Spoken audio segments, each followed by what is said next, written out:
Hello, everybody. Welcome to Quest Queue. What is this, episode 5 now? We're really clipping right along here.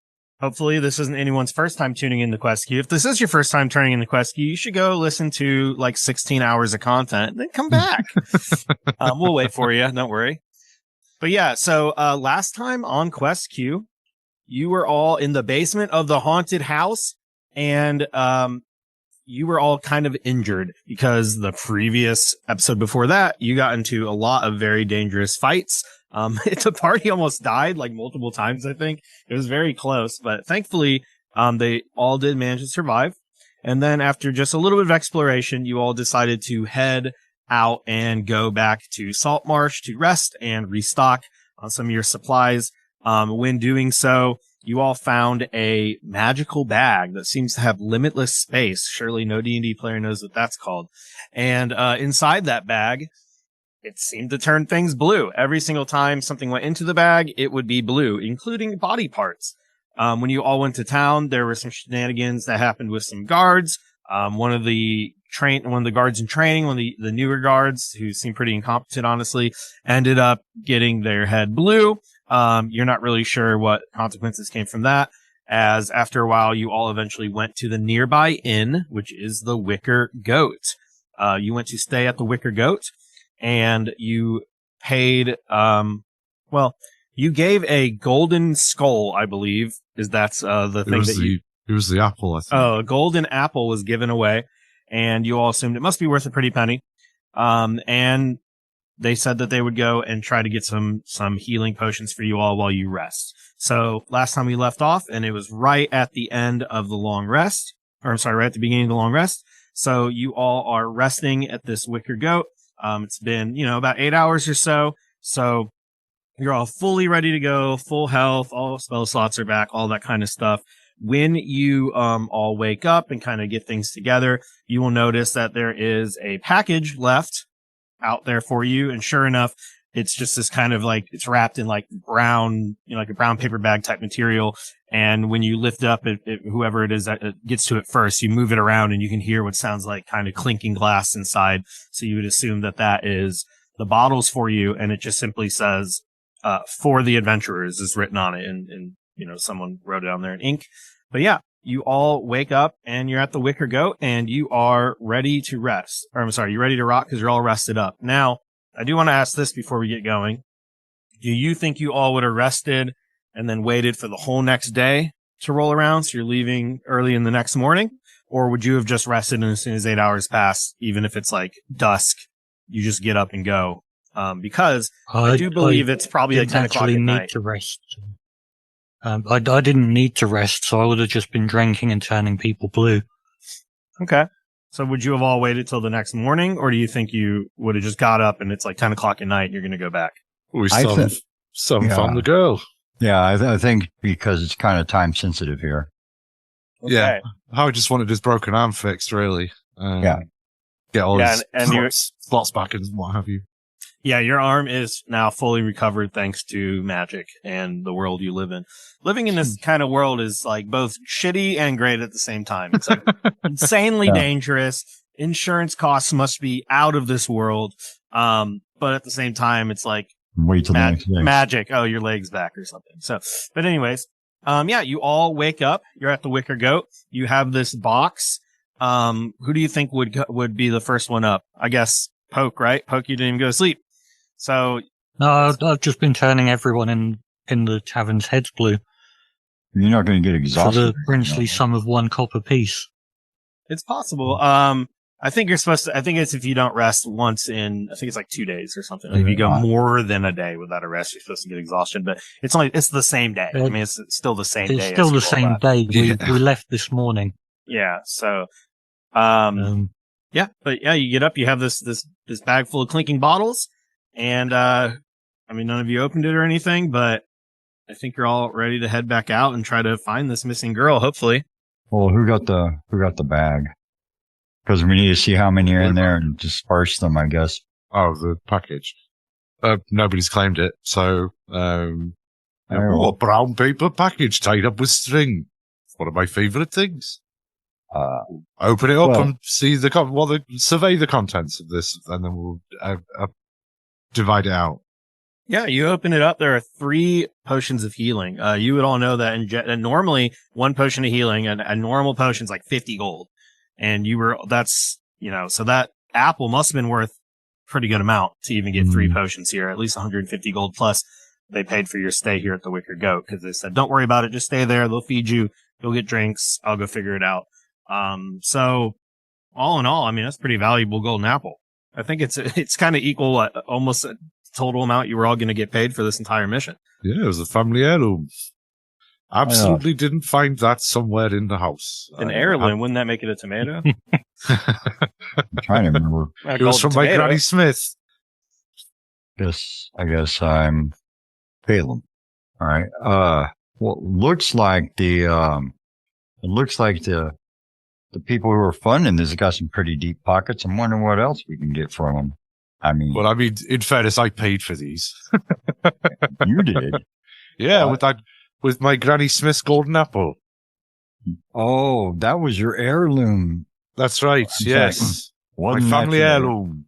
I gotta get this. My accent's flowing out the window. I say with much strings. It's very heirloom. All right. Well. I guess you do what you have to do on your end of it, but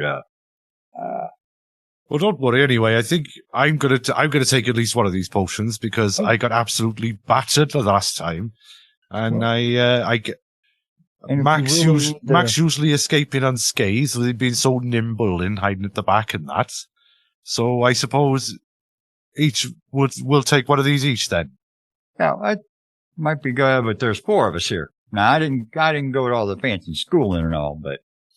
Well, yeah, but there's only 3 potions, so we can't split them. So I reckon. How about Mac one was each? fine. So yeah, probably one each of y'all grab them. Okay, if you don't want it, that's absolutely fine by me. Right? Okay, Max and I. Let me tell you, tavern anyway. I tell you what, then I'll hang on to Max. Poke, you take the others, and then sort it. Well, because I can't really give it to myself if I'm unconscious. That way, there's 3 other people that can heal me, right? All right, yeah. Suppose that makes sense. Well, you lot looked a bit bashed up last time. I'll hang on to one and then I'll chuck it down someone's throat. Well, there you go then. Right, I've got Max and mine, and you can hang on to that one, Poke. Just do me a favor. I am not an insectarian, so please don't mix with any of that stew if you're giving it to me. Oh, no insect diet. I see. I thought you were telling me about your religion. Now. Probably is. Well, where's Mac? He's probably, you know what? I wouldn't put it past him to feel so upset that you had to sell your family heirloom. He may be going over there and stealing that thing right back. Oh, maybe. I hope he doesn't get himself into any trouble. I'm quite fond of the little lad. But there was a fire earlier. Y'all didn't see it all, but I was out there and, I don't know what's going on in this town. Oh, I hope he hasn't been caught up in a fire. And how he goes to stand at he walks straight out the front door of the inn and he's just going, Mark, where are you, boy? Mark would have been at the city gate. Can prestidigitation increase the volume of your voice? I don't think you would. No, I think it just makes it. We're right by the gate anyway, aren't we? So yeah, you're pretty close by. The Wicker Goat. Okay. So right, if you step out the Wicker Goat, if you look, the city gate is not too far away. I'm sorry to interrupt, but did Pope get a new wheelbarrow? Because wasn't that part of it? We were supposed to all get a wheelbarrow each, weren't we? Well, as long as we've got one. I don't need one. We've got a shiny new wheelbarrow. A gold apple will cover several nights in an inn, a bunch of healing potions, and a wheelbarrow. Avanti! It's either that if you didn't get one, then we could have done dropped it off the wheelwright or whatever and have it fixed. Well, there's no way we're going to be able to bring back all these little bits of bodies if we don't have a wheelbarrow. So, yes, I'm sure that was part of the deal. Let's crack on. All right, let's go. I'm about ready for this. All right, so we're picking up them bodies, bringing them back, and then going to go deal with whoever's left there, yeah? That's right. So, right, we're going to find that little girl and then deal with whoever's left and then bring the bodies back for a fine reward and everybody gets tea and crumpets. Well, I thought we was bringing the bodies back first. Oh, well, we'll just let's concentrate on finding the girl, because that seems to be what everybody's really bothered about. They didn't seem to be very grateful that we brought back a wheelbarrow full of dead bodies last time. So I guess we'll go concentrate on what they actually asked for, and then we'll worry about the rest of it later. Get a bonus, you see, for the rest of that. What do they call it? A primary objective in the guard. I think them guards pretty incompetent, to be honest. Well, that's why they've sent out the likes of us. Yeah, we're what you would call subject matter experts. That's right, we're elite. We was told to bring back the bodies. Well, yeah, and the little girl. Them guard didn't seem too happy about it. And them guard went out there, and they all got beaten up and killed and stuff. I don't What's know. the point in them guards? Well, that's a question for bigger heads than mine.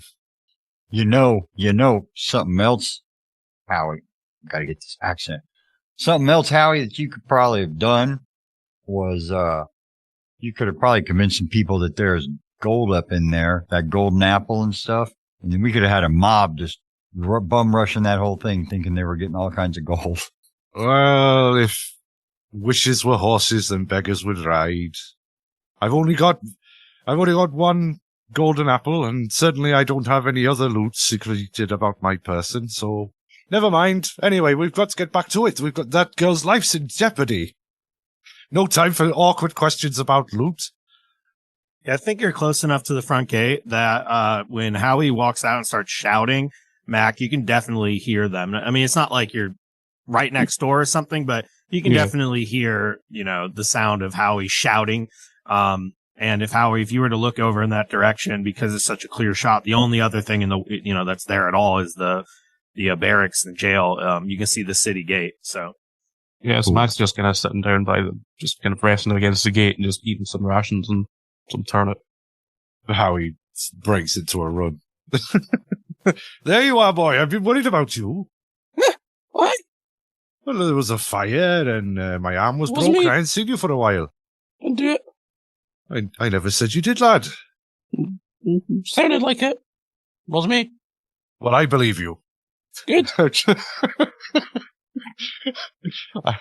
Without hesitation or or it was, I completely agree. I'm absolutely 100% convinced you had nothing to do with that. That's what mysterious innocent fire. people do, right? Just immediately admit that wasn't it. Just issue a blanket denial immediately. That's absolutely what innocent people do. Wasn't me.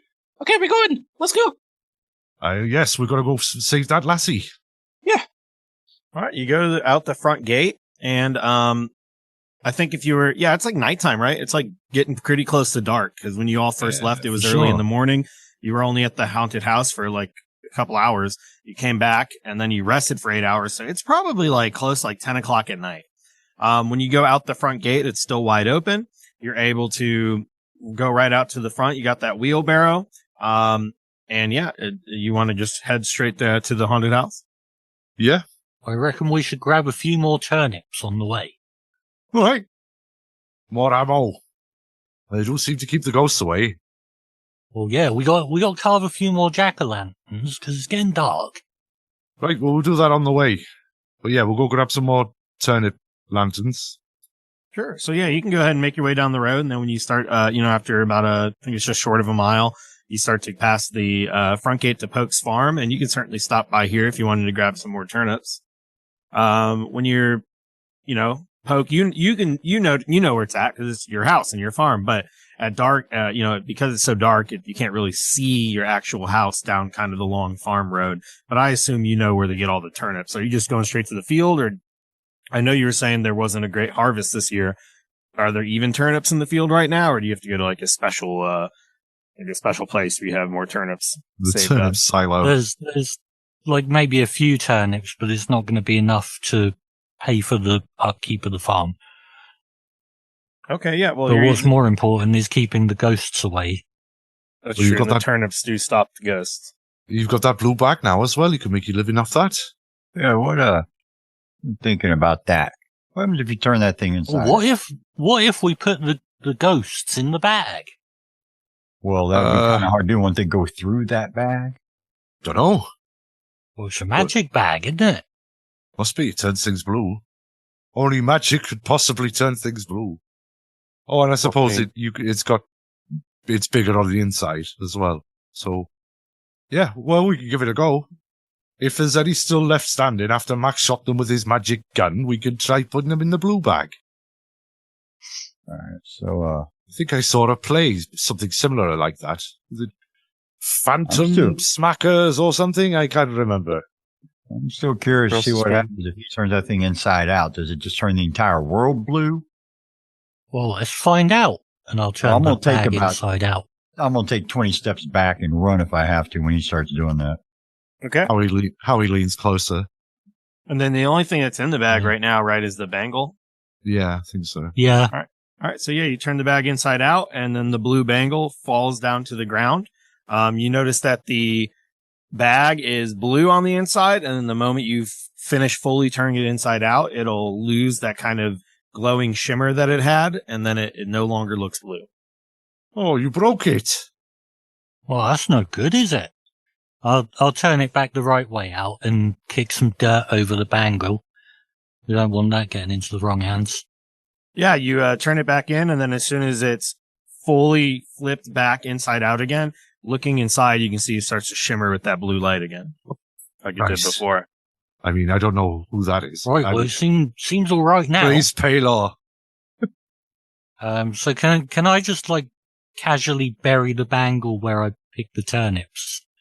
Are you trying to do that without the rest of your party noticing? Oh, I don't care if they notice. I'm just making sure that bangle don't fall into the wrong hands. Well, I'm not touching it again. Yeah, so you all will easily see him trying to bury the bangle underneath the dirt in the turnip farm. This might be his future. He might want to sell this to, like, save the farm or something. What do any of you want to stop him? Do any of you care, or is it just... No, that bloody thing broke my arm. I'm not touching it again. Bad luck. Cursed, maybe, even.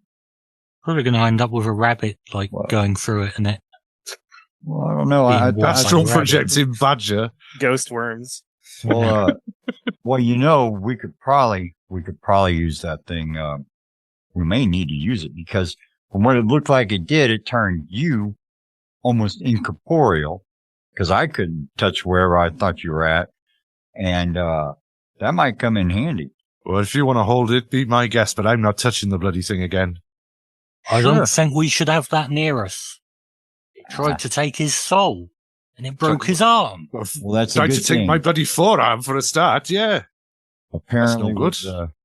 With whoever it is that talked to me recently in my head, I probably don't even have a soul anymore. Well, that's... Well, you still got arms. Yeah. I don't want them broken. Yeah, Well, try and keep your extremities attached at least.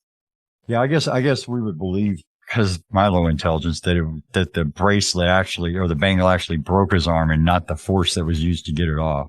Yeah, it was the bangle's fault. Well, if that's all right with y'all, I'll hold on to it. You never know. It might be able to slip it on one of the bad guys. Be my guest, but buyer beware. I tell you, after my last experience with that thing, I don't want to touch it anymore, but be it on your head, Calum. No, don't put it on your head. No. You saw what it did to the arms. It's what they call a figure of speech, Poke. It just means it's your fault if it goes wrong, because, like I said, I'm not touching it again. It's not my fault. How's it my fault if it goes wrong? It would be the person who picked up the bangle's fault, in this case, Calum's fault. Yeah, I'll hold on to that. Don't trouble yourself about it, Poke. We're all right. Yeah. Anything else you'd like to do or grab while you're at the farm? Helicopter. The Batmobile, please. No, I think other than that, Okay, we're you okay. AK-47s. The deed to the house. I don't know about. A high D. An AK-47. Oh, we missed a good opportunity. We could have gone and filed for, like, the deed for the house and spawned it. Nobody wants it. And owning it. That's a real estate development opportunity in the offing. We've just got to clear out all the dead bodies and potentially kidnap children. Speaking of which, on the road again. Hey, did we could turn it into blue turnip land. Did anybody give the captain of the guard descriptions of the ones that did get away in case they come back into town? I don't think we did we? I was unconscious when they were running away, I think, so I wouldn't have even seen them. No, that captain of the guard didn't seem to care. Oh, he sure didn't. Useless they was. All right. Yeah, I guess we're heading back up. Did Mac come back with us? Yeah, he's with us. He riding the wheelbarrow, probably. No, he doesn't like wheelbarrows anymore. Oh, yeah, he got tipped out. Yeah. Brutal. Very Yeah. nice. He doesn't like me pushing the Doesn't wheelbarrow. like wheelbarrows anymore. He's just walking beside Harry, just being quite quiet. Well, if I had a conscience, it'd probably bother me. Two personalities, no conscience. Ain't that the way? Ain't that the way of Ain't things? that just how it do be? All right, so you leave the farm. The bangle is not buried. It seems like Calum/Callum has the bangle, so we'll see what happens with that. And unless you have anything else, it's just a matter of, about a half hour or so, and you can get to this, get back to this house pretty easily. You are walking up to the house, and it is very dark out. You do not see any lights or anything like that in the windows. It just looks, as far as you can tell, basically the same as it did when you left a couple, 8 hours ago. But it is dark, so I guess it's hard to see, but there's nothing like that stands out to you immediately upon walking up. It's not like you see torches lit or lights in the window or something like that. But is there anything you want to do when you're approaching this? So you're walking right up to the outside. You see, in the dark, just because you know where to look, you see the big house up on the cliff, and you are now standing once again at the bottom of that kind of hill that leads right up to the front porch. How far down we go? We went down one level to the basement, right? And that was it. And then we came back went up. upstairs as well. And We did went, that too. yeah, we checked out the upstairs first, and then we went down into the basement. There's no way to go around the house, right? To see if there's a back door, like if there's another, because these people ought to go somewhere. In the back door before. You did find a back door that connects around the back porch. And it was kind of like dangerous. Like you only had a couple feet before it reaches the edge of the cliff. And if you were to go in that way, you saw that the back fence had been broken. It leads right to the room where the turnip stew is currently cooking. Just as a reminder, that same room is where the trap door is that you found that has stairs leading right back to where you were. So if you wanted to get to that, it looks like just because of the way the cliff is shaped, you probably want to go to the left side of the house and go the long way around, because the right side of the cliff is very, very dangerous. If you wanted to try to go around further in that, you can go ahead and make an investigation check really quick if you'd like. No, my thought process here is I was thinking about this, is that no one's seen anybody going in and out of the house. That's why they think it's haunted, right? So. Well, it's been like that for years, like when Poke was a kid. So, last 100 years, this place has been haunted. Right. But we've seen people in there, and quite a few people, right? So how did they get in the house if no one sees them going in and out the front door? So that's what I was thinking, but now we got the back door. I didn't think there is that. And then when you look around, though, there's no houses like around here. So there wouldn't be. Actually just surrounded by water, is it? Yeah. So if you're looking past the house, it's right on the edge of the cliff, right against the water. So Sash, you see like the water is right beyond this. This house is like, if there's a really bad earthquake, this house is probably going down into the sea or something.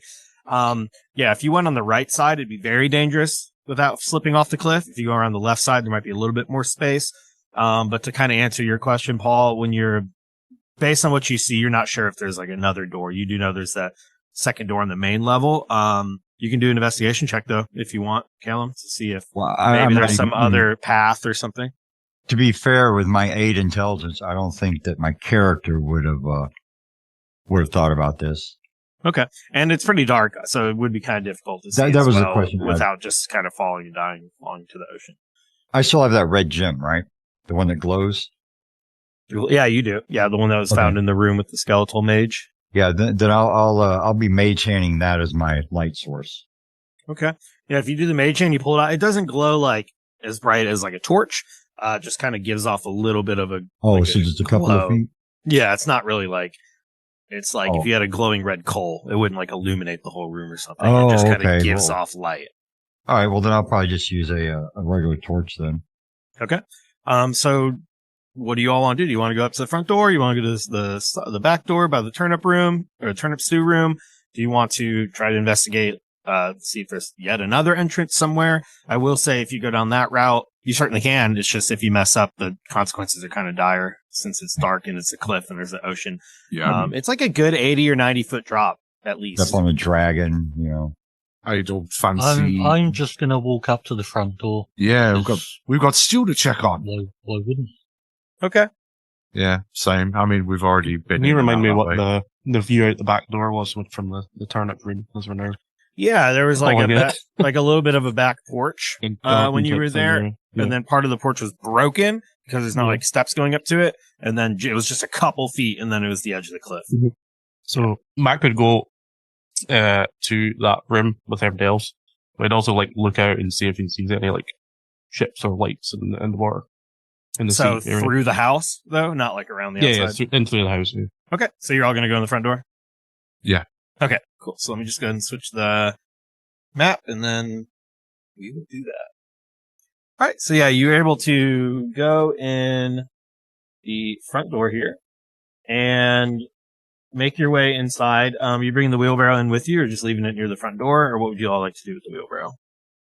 I reckon we should just leave it in the hallway for now.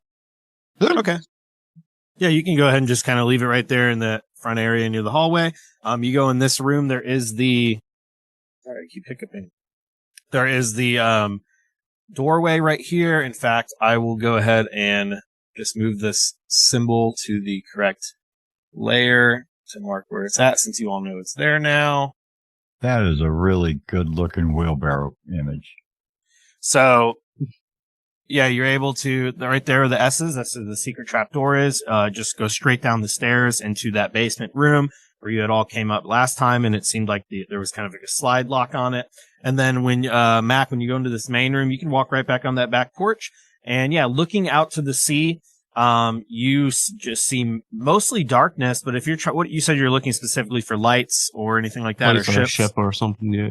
Sure. Yeah. Why don't you go ahead and do an investigation check? One time that Mac is actually being lucid. Benefit of those. 7. +2. 7. +1 intelligence You bonus have- you've got now. Well, yeah, you got 2 + 1 intelligent items. Yes, I don't know if you plus already one. put. I don't know if you put. No. So yeah, you're looking out there, and even with the extra bonus you get from the intelligence from the cloak and the hat, you do not see any lights or anything like that. And then it's really dark. So if there are any ships, they're just, you don't see any off the horizon or anything. So we'll just go back to the It's picture kind of like a on that. misty night. You actually do see like the little bit of moonlight that's cascading across the ocean. It's just like a very foggy, eerie night. Even when you look down below at the bottom of the cliffs, the fog seems to come up probably halfway. It's like 30 or 40 feet of fog. It's pretty eerie. You can see why people might think this place is haunted. But you were all in your poke. Your stew is still there, but the fire died down a little bit. The logs have all burned away, and there's just kind of the coal. The coal is still hot. It's still kind of like, red. It's not like blazing or anything, but your stew is no longer simmering.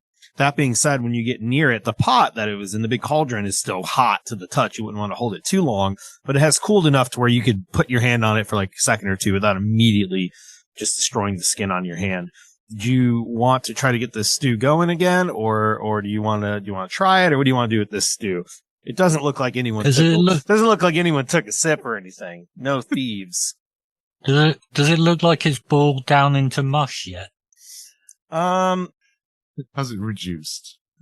Yeah, so the top looks very liquidy. You can see if maybe below that is like below that initial layer, if it's reduced and gotten thicker. How do you want to test that? I'll just give it a bit of a stir. Okay. Yeah, you're stirring it around, and it does seem like, the top, it kind of separated a little bit, and on the top, there's a more liquidy layer, and then below it does seem a lot more thick, a lot more viscous. Well, I think it probably still wants a bit longer. I'll go and chuck some more fire on this. Some more wood on the fire. As you say, you've been keeping that under your hat if you can throw fire, but if you just put in some more wood on the fire, that makes more sense. Am I remembering this correctly, or am I just not drunk enough? Caleb, you were having some pitons in the escape hatch or whatever it was. We found the footprints downstairs, wasn't it? Yeah. All right. Yeah, put them in there.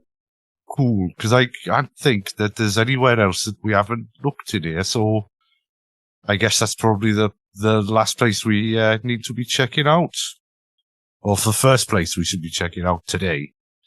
In this session of today. Well, this evening. It is a little creepy out here, but I'm not, It's lovely out here. It reminds me of the swamp, except we're up a hill, so it's not a swamp at all. But we're out, it's, in nature, outside of town. You know what I mean? Oh, yeah.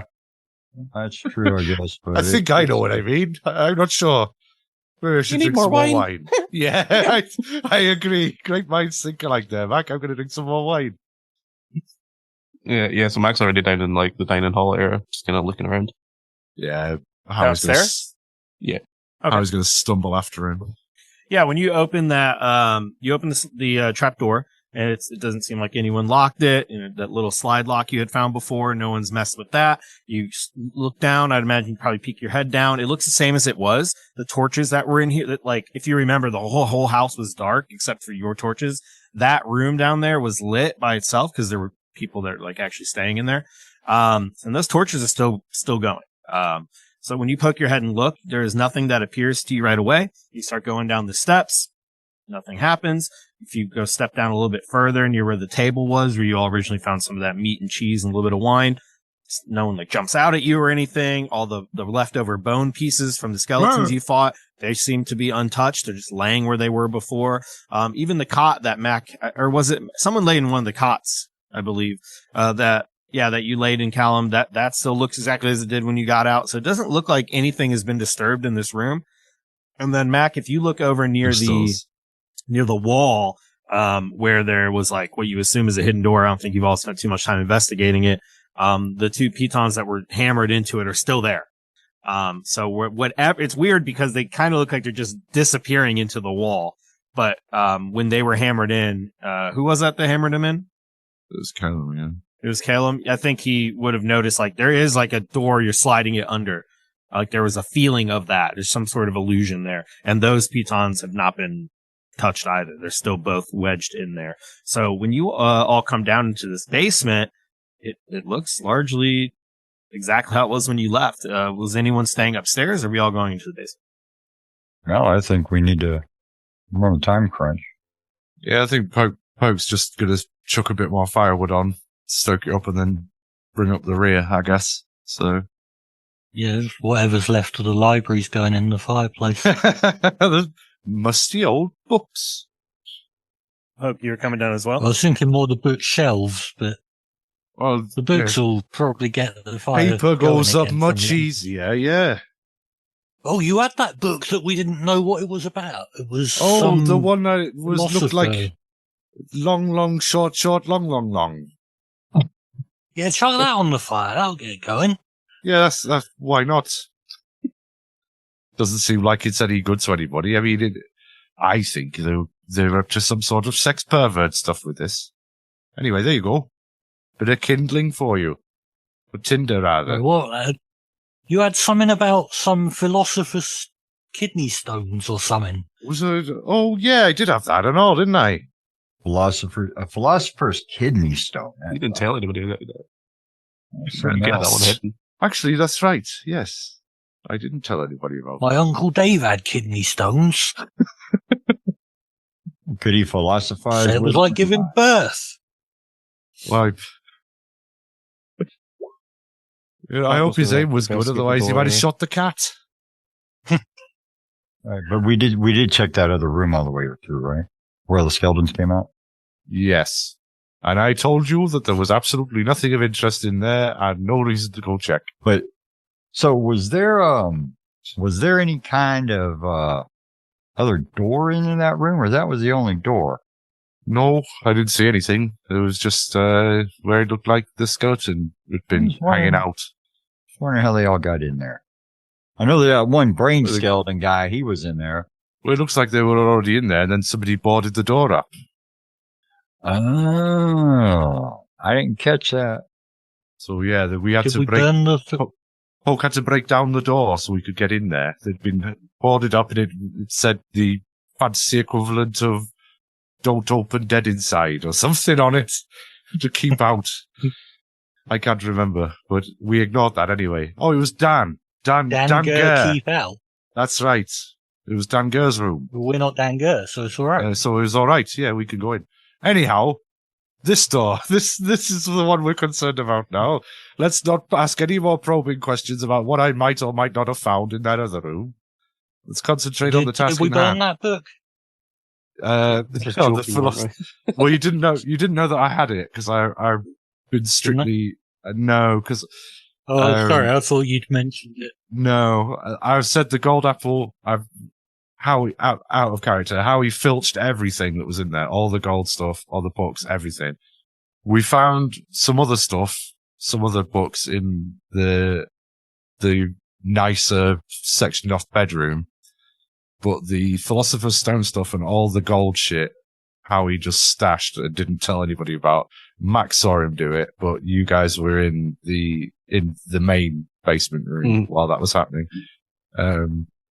I would have gone along with that if Poke had known that he had this book, because I think that's fucking hilarious. But yeah, he wouldn't have known about it. But he did know about the coded note. Yeah, the coded note's good kindling because it's dry. Yeah, exactly. That's not that good. I might have blown my nose on it, but that should have dried out by now. It'd just be a bit crusty. Are we all right? Yeah, it's fine. You know, just stick that on the fire. I'm conscious that I don't want to get bogged down too much in this lighting fire nonsense. 5 minutes to have an out-of-character discussion about it already. So you burned just that tiny little scroll with like the little notes on it? That was the it? Little coded notes. Yeah, just use that as kindling. It's like this side. It's like a single piece of paper. Yeah, just to get the fire going. You need, Okay, you need something dry. There's all the firewood. Yeah, I've got bits of like the library. Yeah, I spent a load of time smashing shelves in episode 1. So before the cameras died, Jeremy, Mac was rolling investigation on the doors area or the walled area with the pitons. Okay, yeah. What'd you get on your investigation? 14. 14. So yeah, looking at how are you wanting to investigate it? Are you like just kind of like getting my thieves' tools and kind of tapping the pitons and then kind of tapping the wall? Okay. Yeah, you're tapping the pitons and they feel like they're wedged under the bottom of like a door. Like where there'd be like a little, quarter, half an inch gap at the bottom of the door, and they're just wedged underneath it. And as you're using your thieves' tools and kind of investigating, you notice your thieves' tools go like into the wall. Like if it's not there, it's like an illusion. It's just like 1 inch of like illusion to make it look like the brick wall that the rest of this room looks like. And then behind it feels like a normal wooden door. And if you like were to feel up on the wall with your little kobold hands or claws, you'd even find like a doorknob. Oh, okay. As well. Door! Yeah. A little flat So doorknob. just push the door open. Sure. Now, he's not getting, like, Harry's still upstairs, I guess, so Mac's just going wild. He's not waiting for anybody. Like, So Howie and Poke are both upstairs? I think so. Unless they were coming down. Well, I think Harry was supposed to be just handing off a little bit of material to make the fire and then following Mac down. And then Poke was going to I'm just going to chuck a load of stuff on the fire and then go down. Yeah. Sure. All right, Mac. So you'd probably see Mac going through or trying to open the illusionary wall door. Yeah, how is having a Fenton moment. You go to turn the doorknob and you feel it turn and then stop and click and you think it's locked. But it kind of seems like a basic, like just like a basic lock. Like with your thieves' tools, you could even try to pick it if you wanted to. 18. Yeah, that's easy. This is an easy lock to pick. It's just like a normal house lock where someone just like, turn it for the bathroom or something. You're just able to pick it and you feel the little tumblers and there's only like 2 or 3 of them. It just pops right open. Easy to unlock and you pull it and then this door is a pull at you door. So if you were to turn it and pull it at you. Mac's running into the door and there's just a pull door instead. Fucking doors.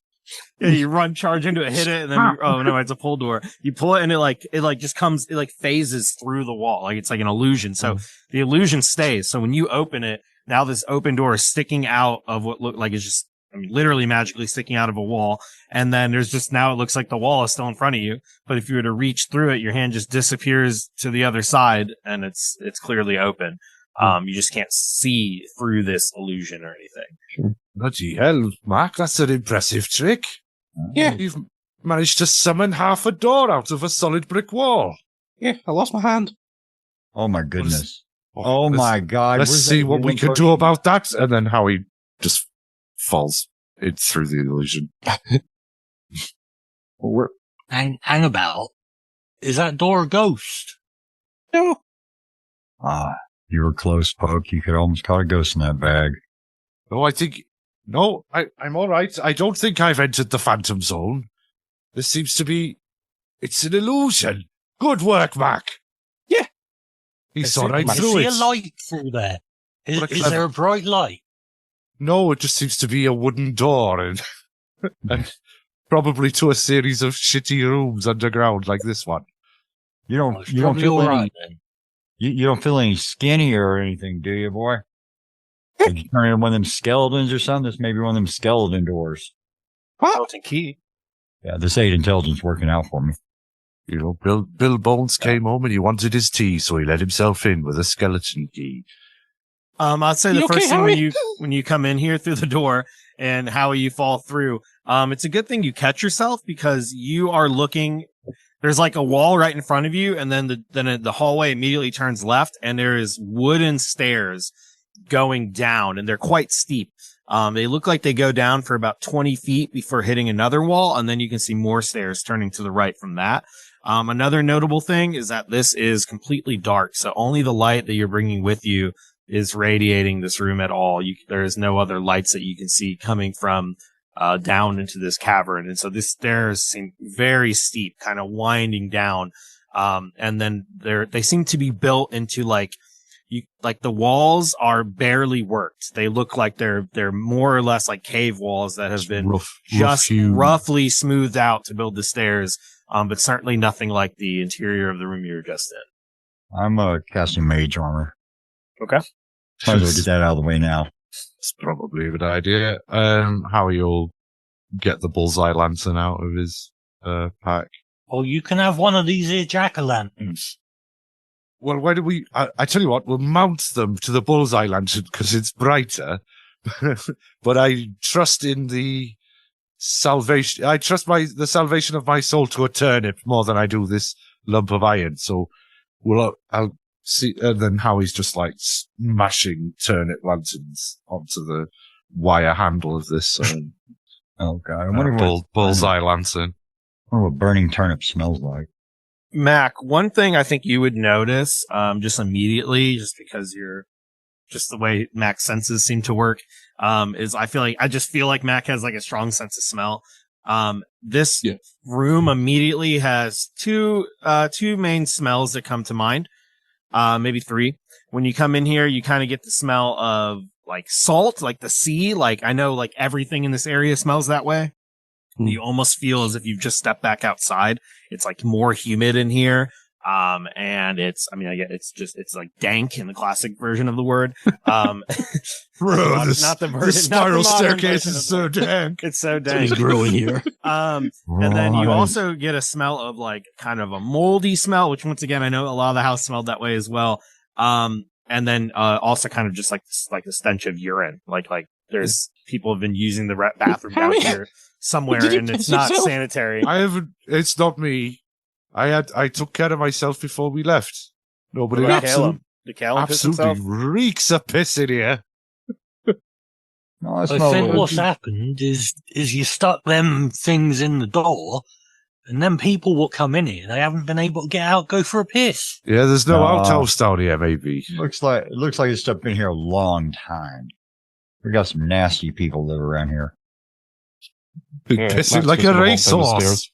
What did you all do with those pitons anyways? Did you take them with you? Or you just like leave them after you pulled them Mac out the didn't door? care. This is Mac just get wandering. I guess we would have just left them. I don't think Probably. they weren't really hammered into anything, were they? It was just Now like that you're asking about it, makes me wonder. All right, Mac, so you're going to go ahead and just head down the stairs? Yeah. All right, so Mac, you're heading down the stairs, and yeah, every step, it's like creak, creak. This is very old wood. It feels kind of, some of the wood parts feel soft in some places. You are able to see that none of the, like, there's no like visible damage on the stairs, and whoever went in here obviously went down them and didn't seem to break them or anything. As soon as you get to the bottom of that first really steep flight of stairs and then you hit the wall, the next flight only seems to extend maybe 5 feet or so. And then it looks like it opens up into into like a cave, like an actual cave. So this area looks even less, worked than the previous area was. And immediately one of the things that stand out to you is you have a choice to make, as it splits into one of two ways. There's a cave that goes to the right, a cave that goes to the left, and then once again, you don't see any light or anything. It seems like one way or the other. I mean, Mac grew up in caves, so he kind of knows how to get around caves. It's favorite trade, other than kitchens. Kitchens and tin caves. Mac's just gonna like book it down and Cheese just get the caves. first right. Is it echoing? Whoa! Hey, boy, why don't you think maybe you go a little bit slower? We can be a little bit quieter. No. I mean, stealthy or I'm something. very quiet. You're loud. You're shouting. No, I'm shouting. Can everybody just calm down, please? What? Shouting. Does it echo in here like it's like part of a bigger chamber, or? Yeah, Yeah, you hear Mac's voice echoing through the cave, and then when you're talking with your kind of deeper voice, your voice is echoing through as well. Mac turns around the corner and just kind of vanishes into the darkness. Mac, do you have a torch with you or anything? I know you have night dark vision, though, right? Yeah, dark vision. Yeah. You run around this corner, and as soon as you do, I want to see if an attack with advantage hits you. So, I rolled it twice. Oh, it already has advantage. Okay. So, 17. Does 17 hit you? Yeah. So you come around the corner, Mac, and then just out of the darkness. Mac gets distracted by Caleb as he's turning around, and that's why he gets advantage. You just immediately get shot with a arrow for 5 damage. Cool. Great. And we're gonna roll initiative. Oh no! So everyone, go ahead and roll initiative, please. Not 20. With gusto. So Mac's got a 24. 21. Got 20. Howie's got 21. What'd Pope get? I'm just rolling it now. Okay. 14. 14. Wonderful. What about Caleb? 22. What's funny is I don't keep saying Caleb or Callum because I don't know which one you are. I say Caleb or Callum because I don't know how I'm supposed to pronounce it.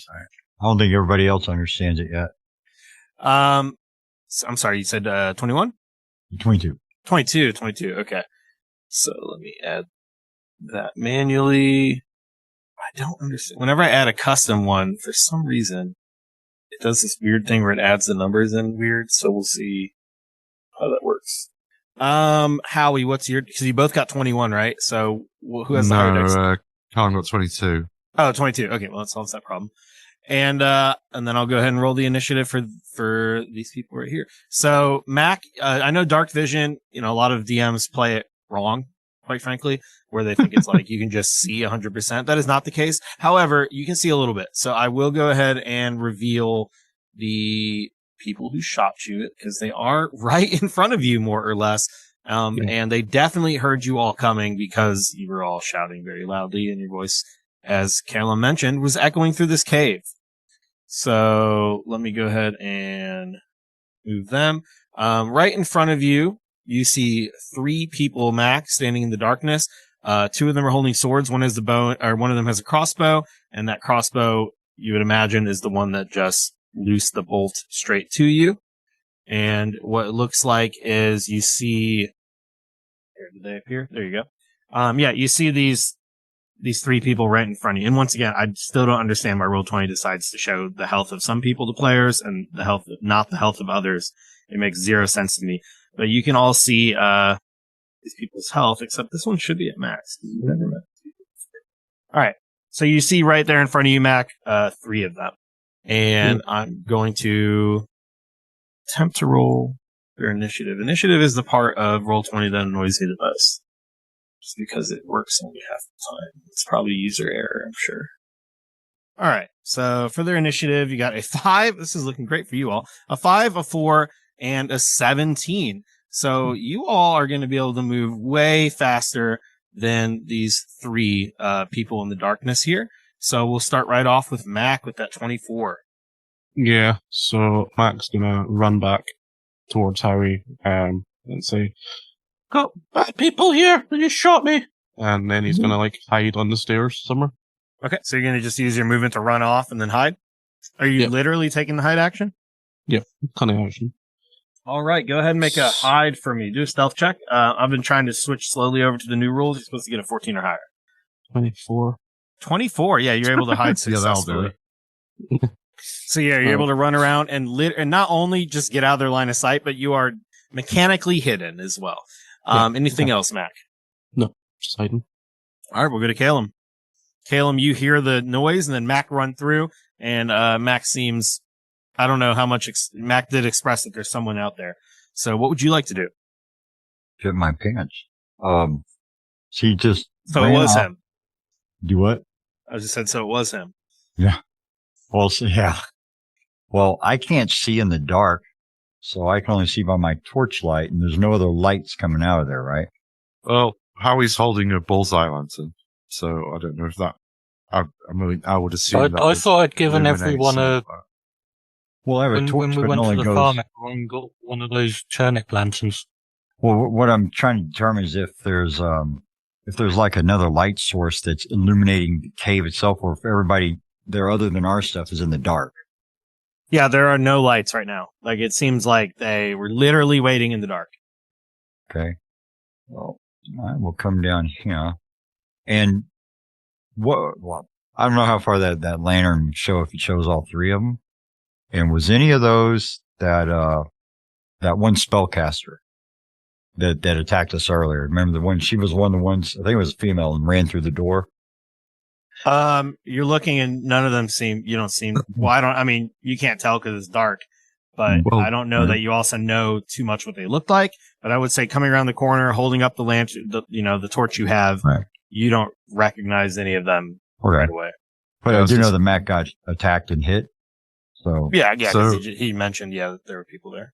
So just for clarity, a bullseye lantern casts bright light in a 60-foot cone. So those. Oh, three, okay. Those 3 guys are definitely visible. all right, well then, okay, I'm going to cast Hex as a bonus action, and that'll give me 1d6 necrotic damage from every attack, and then I'm going to do the old Eldritch Blast, just at the first one that's around. Plus an attack here, it is going to be a 5 to hit, and I went for a magical 7. A magical 7 to hit? Yeah, that is Yeah, not going to be enough. My eyes aren't quite adjusted, and I'm. Everyone loves magical But I have the seven. hex going. And hex is for an hour concentration. I don't think what I'll do is I'll come back over this way a bit, and and I'll probably look around. I won't go any further, but let the torch light up there and just make sure there's nothing else popping out from the back side of us. But, Okay. Yeah, That's so when you run that way and you hold up your torch, you do see that the cave continues downward. And sure enough, when you hold up that torch, you actually do see 2 more people hiding in the shadows. And they Right. both kind of seem surprised as you hold up, and they're going to, both of them have weapons drawn.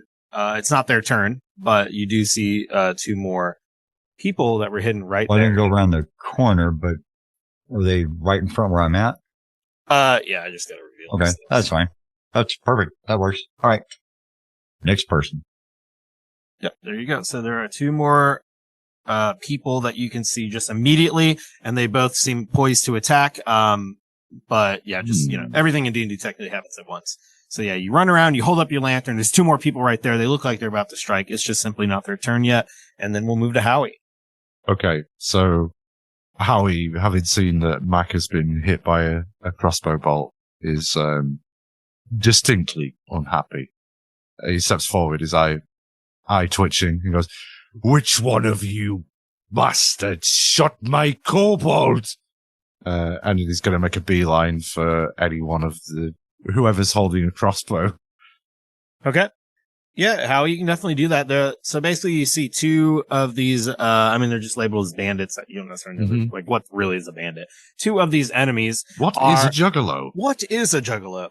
You see two of these juggalos standing there with, wielding, short swords, and only one of the juggalos seems to be armed with the crossbow, and it's going to be the one right in the middle. So, okay. Howie's the female one in the center. Yeah, you run forward and go ahead. Do what you want to do. Okay. We're going to go at Waterstaff, first of all. We're going to drop the bullseye lantern in his mid-run, and then swing his quarterstaff in two hands. Does a 15 hit? Does a 15 hit on that middle one? Yeah, that will hit. Plus 7 bludgeoning damage from the quarterstaff / boat hook that he carries around with him. And then we're going to go straight into a flurry of blows. Which is, I spent a monk point, and that's 2 unarmed attacks. And that was 1. Does a 13 hit, first of all? It's a 13 hit. A 13 will hit. Okay, and I'm just checking. Does a 25 hit? 25 hits. I know it seems like a silly question, but I've actually ran an encounter where I made it where only even numbers hit and odd numbers miss. Okay, so because of a random spell or something. It's not as dumb of a question as it might seem. Plus 5, so that's a crit. So so it's 7 damage from the quarterstaff, and then 6 damage from 1 unarmed attack from the flurry of blows, and then is it 9 plus 6? So yes, so another 15 damage from the second flurry unarmed attack in the flurry of blows, which was a crit. So how much damage total? So what's that? 15 plus 7. I don't get paid to do math. 22. I don't get paid at all. 28 damage. 28 damage. 28 bludgeoning damage. Don't talk to me or my son ever again. Murder this woman in the dark. Nobody shoots my kobold. It's a barbarian level. Yeah, I think I'm going to have to, if I'm going to keep Howie. You kicked my dog. And that'll do. That's my turn. Now I've just vented my entire alcoholic spleen on this poor woman. Yeah, you run in and I mean, like, in the timing of things, like, they were probably all waiting. They probably all heard you come back in the house, stomping down the stairs, opening the door, shouting and talking, echoing through the cave. Like, they're here. Ready the crossbow. Matt comes around the corner, looses the bolt. Next thing you know, this dragonborn comes sprinting around the corner and just murders her. And now she is dead. She falls to the ground dead. So this one drops, and there's still the other two. They look, they like step back for just a second, but they're obviously ready to fight you. So nothing has changed in that regard. And we'll move right on next, which is one of the bandits' turn. So this will be not the one that just died. Oh, that would make for an interesting game. That would make it a little bit too easy, I think. That would be screwy. No. I am a benevolent fair DM, but I do play by the rules. So this one will swing at you, Howie, with a scimitar. I believe they will get advantage because of flanking. If I give you flanking, they get flanking. So, all right. I suppose that's fair. 18. Yeah, that'll hit for a big old 2 damage. Salty. Big old 2. That one's gonna slash for 2. And that's it. It's just gonna run up, and you'll hear him say, well, I don't think he's gonna say anything. It's just all happens so fast. He just kind of lets out a grunt, and he just kind of, swings and stabs you, but it barely nicks you. Just a little bit catches you. I think you're wearing such loose clothing, just barely cuts you right through the fabric. And then we move right on to Poke's turn. Evie nicks you. Right, I'm gonna go and smash some heads. How do you know they're called Ed? Well, this one looks like a woman. I could have made that joke, but then it would have been offensive. Poke's projectile or weapon of projectile weapon of preference is going to be them turnips. See him chucking them everywhere. Yeah, Poke, it's your turn. This is your moment to shine, Poke. 7's not going to hit, is it? 7's not going to hit. Not your moment to shine, Poke. Okay, well, I'll use my But your lantern's still whatever the shining. thing is where I can get another attack. Action surge. Your action surge? Action surge. What's That's that the one. D&D thing where I get to attack again? What can I do that lets me do this Yeah, again? I'll use my action surge. Okay. 16 hit. 16. That'll hit.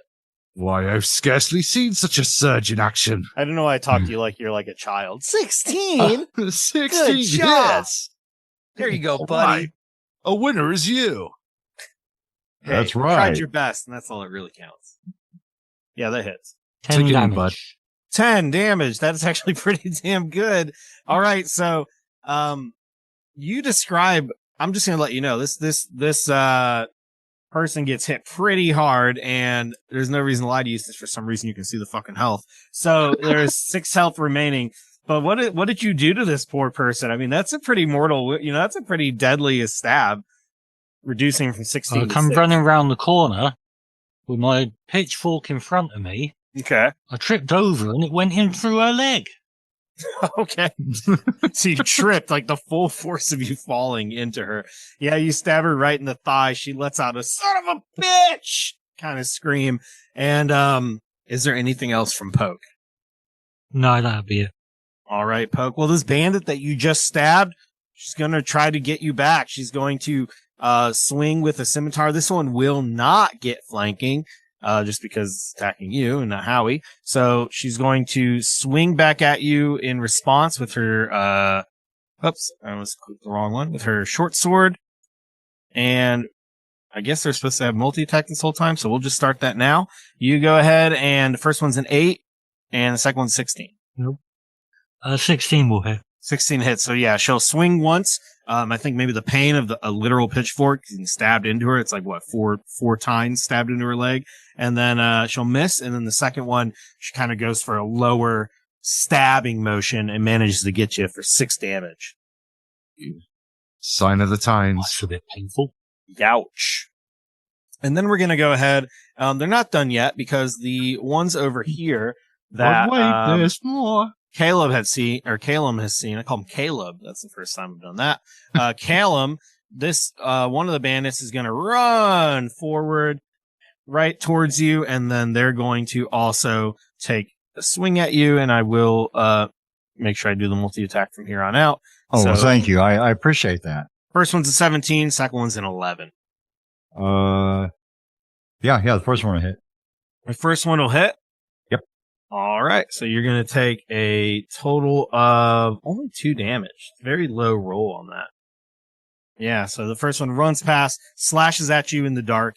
I think they're at I hate using words that are actual mechanical terms in D&D, but they're at a disadvantage, not literally, in the darkness here, just because they were trying to be stealthy, so they don't have light, so they're actually relying on the light you're carrying to see anything. So this, only hits you for 2 damage.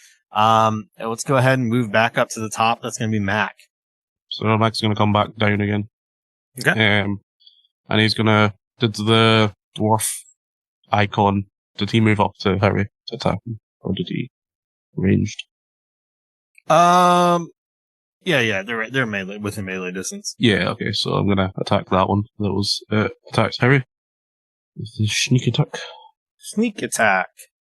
Yeah, you will get that sneak attack Hell yeah. So, because of the 19 to flanking. hit. 19? That will hit for sure. Right. Wait, that's Get him, with a Mac. natural 1? No, this is with advantage, so. What's 2d20kh1 plus 6? That's Keep highest. Advantage, keep highest. Oh, okay. That's just a roll with advantage. Okay. Alright, so first hit was 7. 7 damage? 7 points of damage, and the sneak Okay. attack is 2. So 9 points of damage on the rough looking guy. So you're attacking this dwarf that's furthest down at the bottom? Yeah. That one.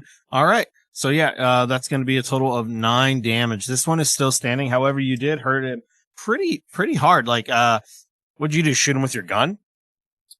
No, I was been using the crossbow. Crossbow. Okay. So you shoot the crossbow and you're going to catch him right in the kneecap. He's going to drop down in pain and let out a scream. And, Yeah, I mean he's clutching his knee. He's not focused on everything else. Like it looks like you got him pretty damn good. So Anything then else, Mac's going to Matt? move back and he's going to go back into hiding again. Around the corner. Okay. Do you need to roll again? D20 plus 8. Alright, not 20. Natural 20 to hide again. Okay. That's a 28. Is that a literal hide action? Do you have like a way to do that? As Cunning a bonus action? Cunning action? Yeah. Okay. So you took the literal hide action. Yeah, you were absolutely hidden. All right. And then we'll go to Callum's turn. Callum, this bandit had just rushed up to you from that hallway. You raised your lantern and then they just came running at you, barely got you for a little bit of damage, and it is your turn. Oh, I think my name's Caleb now. Oh, I don't know. Yeah, Caleb. All right. Calhoun. Get him, Cal. Right. So on my bonus, Caleb. I'm moving my hex onto the guy in front of me. Since I'm assuming it was the one, I didn't really know which one I was aiming at before, but I'm assuming it's the one Howie killed. The one you were aiming at before, yeah, is the one that's, Okay. Because they have to get down to 0 before I can move it. Just being fair. And, no, you're fair, actually. Never mind. Harsh but fair. Put him from. All right. Yeah. I'm going to go and do an Eldritch Blast on Monkey Boy in front of me. at least I'm not Mr. Unfair, because I've never heard that fucking one before. You God. kids, you think you're so original. From 11.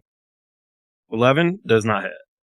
Oh, Well, that just close, don't it? Or that just is very undesirable. this news is most unwelcome. Or use voice, yeah, I don't think there's much else I can do. I could run backwards and get quite a bit of them. That ain't gonna happen. I will holler over to my group team. Hey guys, there's a bunch of more targets over here. Or how would I say it? There's a bunch more people here wanting to be targets. They're heading your way.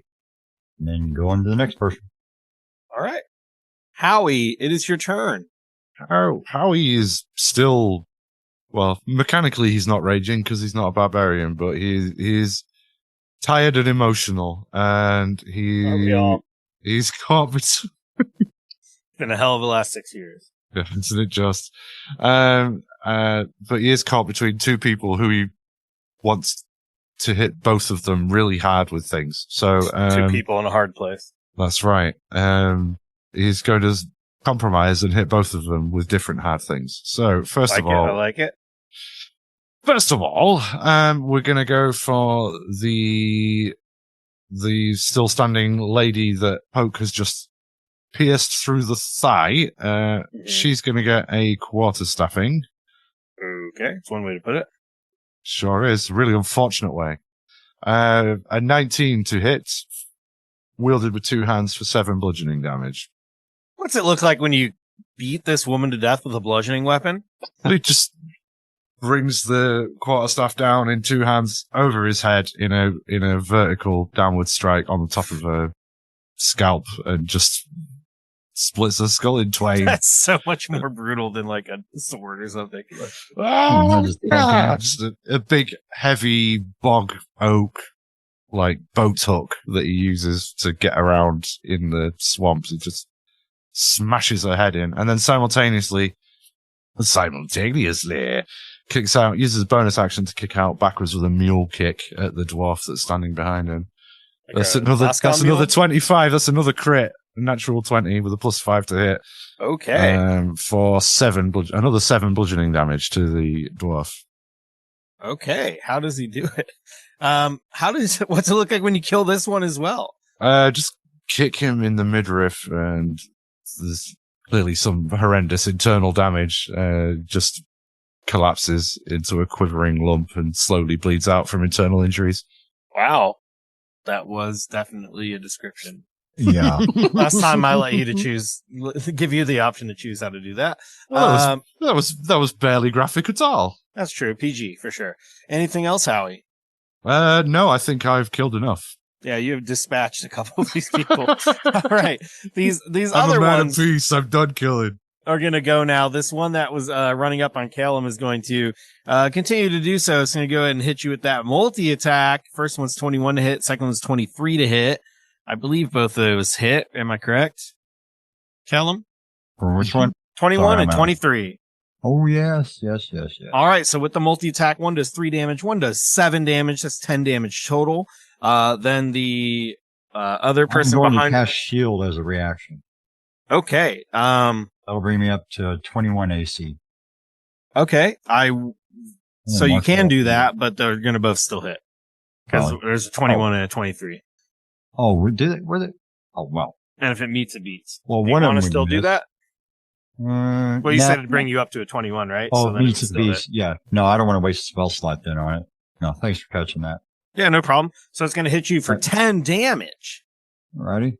And then the scout behind her, just because I guess I didn't roll the initiative with her, I'm going to put her on this bandit since the other bandit no longer exists. She's going to run forward and she's going to attempt to shoot you with her crossbow. Thankfully, she's not going to get a multi-attack on this one. Or this is longbow, not crossbow, but it's only 12 to hit. What's your AC? 16. Yeah, so that misses. So she runs forward, knocks the arrow, shoots it. You're only, maybe 15 feet away. And so this arrow just kind of flies past you and it clatters against this wall over here, kind of near Mac. And, she's going to quickly try to grab another arrow to knock it, in time, but it's not going to be this turn. So we go to Poke. Poke, the 3 in front of you are dead. However, you hear the, arrow clatter against the wall behind you and you can hear that Callum is engaged in battle. Currently, you can head to your right and go downward, and it does seem like this cave expands further into the darkness, or you can run up to where Callum is. Or anything else that you have in mind. Yeah. Go look down here. Okay, so yeah, you run down in that direction, and you hoist that. You have one of those turnip lanterns. You hoist it up in front of you, and you can see that this room expands into a into a larger cave. It definitely at this point seems completely natural the way the walls are shaped. There's no working of the cave here. It does not seem like a architecture in any way. And it just opens up from what you can see. You do not currently see anyone else in here in this lower part.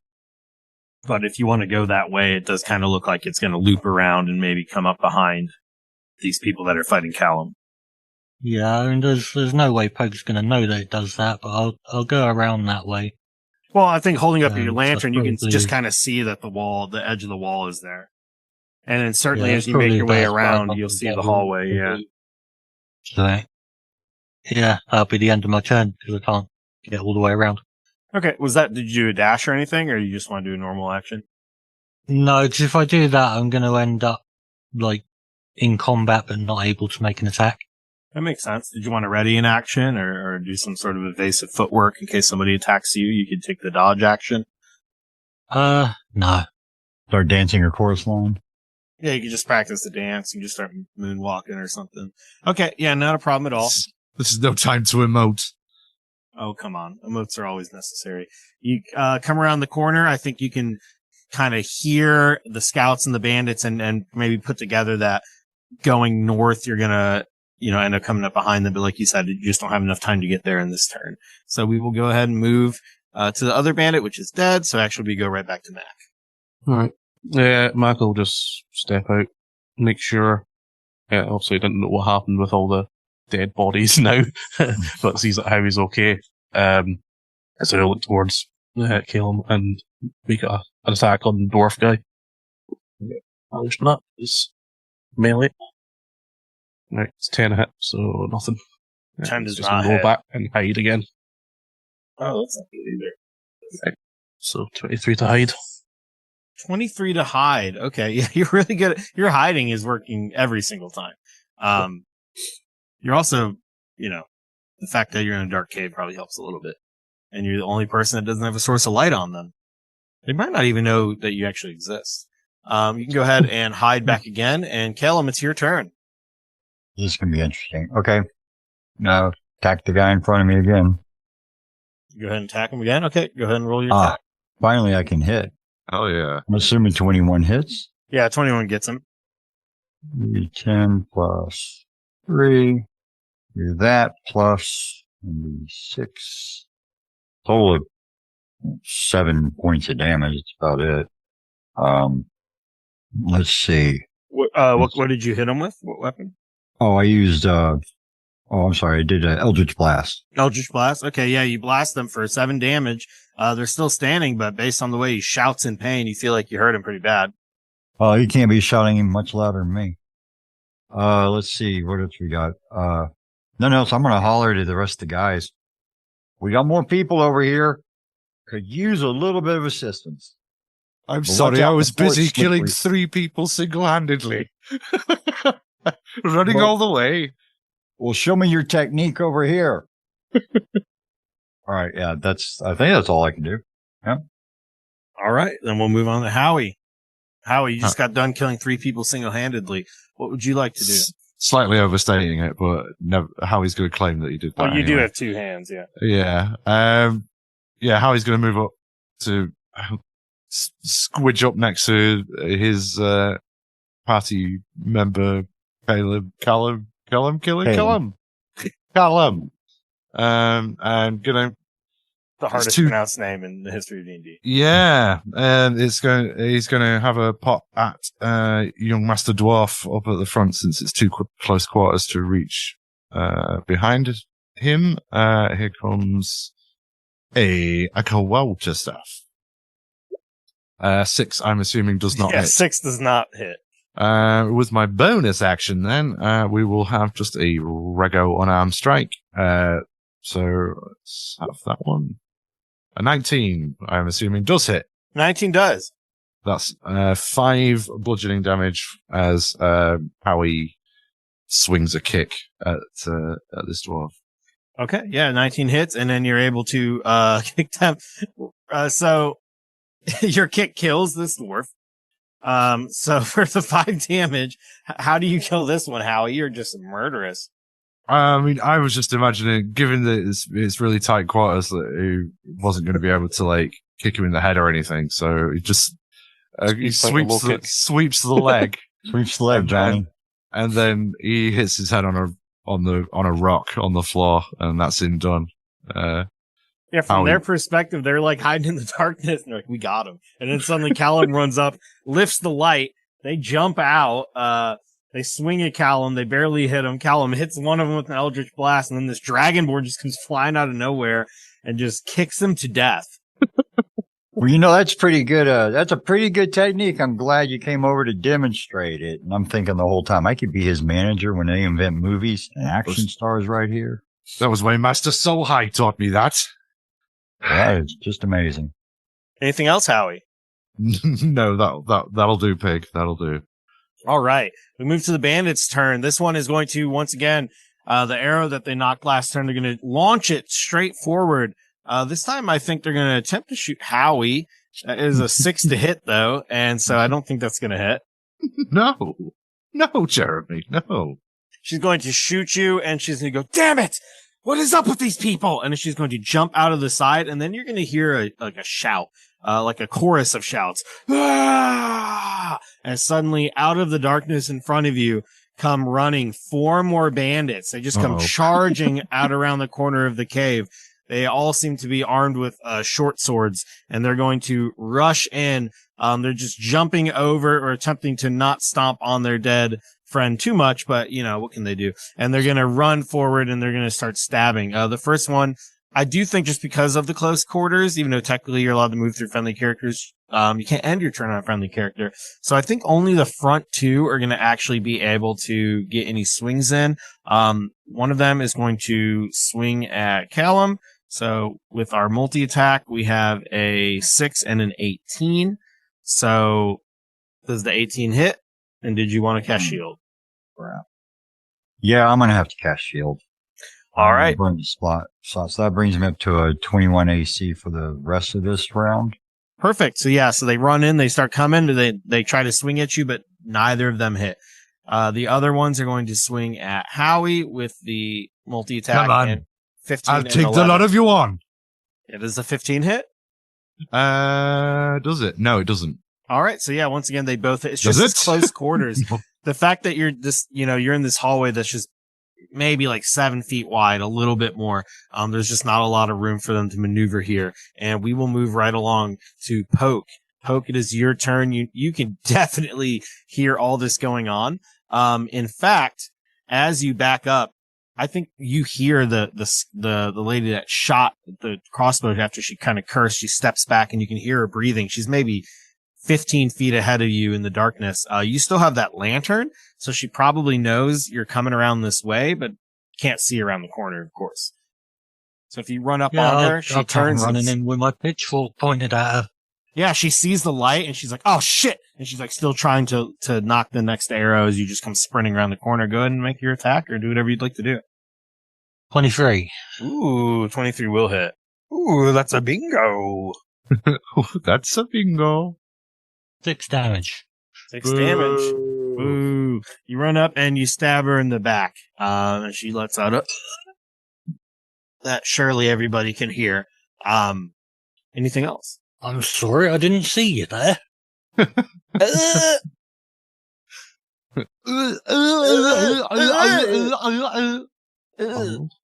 Anything have gone else? up to her and put the bag on her head. Just the lady who fell off the grape stomping thing. Yeah. Anything else from Poke? No, that's it. That's it. Poke by nature. Alrighty then. Oh shit, where the initiative order? The initiative literally is what fucks me up every time. Okay. Ooh, it is the bandit's turns once again. So, she's gonna let out that scream and try to turn and slash you with her own scimitar. I think it was, yeah. That's all right. Or no, she doesn't have a scimitar with a short sword. She's going to turn and try to strike you. It's only a 7 to hit, so that misses. So in the dark and after just being stabbed in the back, she's basically swinging blindly at you and does not hit. The 2 bandits that were in the front are going to both attack, or one's going to attack Callum, one's going to attack Howie again. So Callum, as they're swinging at you with the multi-attack, we have a 20 to hit and a 12 to hit. So the 20 will hit unless you have another shield on you. I think the shield still continues, right? To the end until my next turn, right? Oh, it's until your whole next turn? Okay. Let me see what it says here. I'm sorry. It says until the start of next turn. Okay. Well, then you're good. Yeah, these attacks will come at you, and they are not going to be enough to hit. My shimmering. Oh, you know shield. what? I'm sorry. That's right. It's fine. I just messed up the initiative word. These 2, that was for the bandit that's no longer alive. That's why it didn't make sense. So actually, it's Mac's turn. Mac, you are hidden back in the shadows. What would you like to do? So he's going to step out, swap into his gun now because he realizes that there's more people now and like there's no point in being quiet anymore. Yeah, you come around the corner and you can see there's like 4 people fighting Mac and he Callum. sees how he's getting attacked and he doesn't like that. Or So not Mac and he's Callum, gonna Howie and shoot Callum. that one. Yeah, right. So 12 to hit. So he pulls out the gun, but he's just like not really focused. He's just shooting wildly. With a 12? Yeah, 12 will hit. Yeah. Oh, it will hit. Okay. It will. Cool. All right. Fair enough. So yeah, it just comes out. So it started blasting. Yeah, that's 9 points of damage and sneak attack. Nice. All right, yeah, see. Yeah, Ooh. so that's 10 points all in total. 10 points total. All right, you plant a bullet into one of these bandits' chest, and they're not dead, but they definitely, by the bleeding wound in the center of their chest, look like they probably will be soon. What else Yep. would you like to do? I'm going to move just this way. Just continue Hide hiding. again? Okay. Yeah. Calum, it's your turn. You just watched this bandit right in front of you get a bullet to the chest. But he's fixing to get a bolt of force in the chest too. Right in the face. I don't like this guy. I'm gonna hit him. Face. In the fucking face. So I'm going to cast Eldritch Blast, and a beam's going to shoot out and go right past him and ricochet someplace and go, whoa, where'd it go? All right, yeah, with that 7, it does not hit. So yeah, it just goes right past this dwarf over its shoulder. Makes pretty Vanishes into light. the darkness behind. Yeah, so I am going to, the free action if I can, I'm talking, I'm going to tell Hallie, hey buddy, I'm really hurting over here. So when we get done with this, you remember that healing potion that I didn't want to hold on to? Yes. Yeah, I probably need to go ahead and maybe hold on to that. That's fine. Well, let's not. I'll get you sorted. Don't worry. That's right. All right. Just trying to avoid getting stabbed first. I don't think there's much else I can do with a bonus action. So yeah, it'd be next person. as I made my pretty light show that did nothing. Absolutely nothing. Howie, it's your turn. Well, let's stick to the formula. So, What? quick You water killing everything? starting. Yeah, that's right. That's a good formula. Yeah, it's worked thus far, scientifically proven. A 7, I'm assuming, does not hit. 7 does not hit. The gritty banditti immediately in front of me. Let us have then an unarmed strike. Does a 15 hit? 15 does hit. All right then. So Are you the attacking the one that got backhander- shot, or are you attacking a different one? we're going to attack the one that's got shot. So he got a bit of damage. So with a backhander, he gets 6 bludgeoning damage. Okay. He dies. Again. Another man is beaten to death with a bludgeoning weapon. Just push the bullet, fight with some more into You just backhand him across the jaw as the splintered fragments of his ruined mandible pierce his brain pan, and he drops dead. It's mandible. He's not an ant.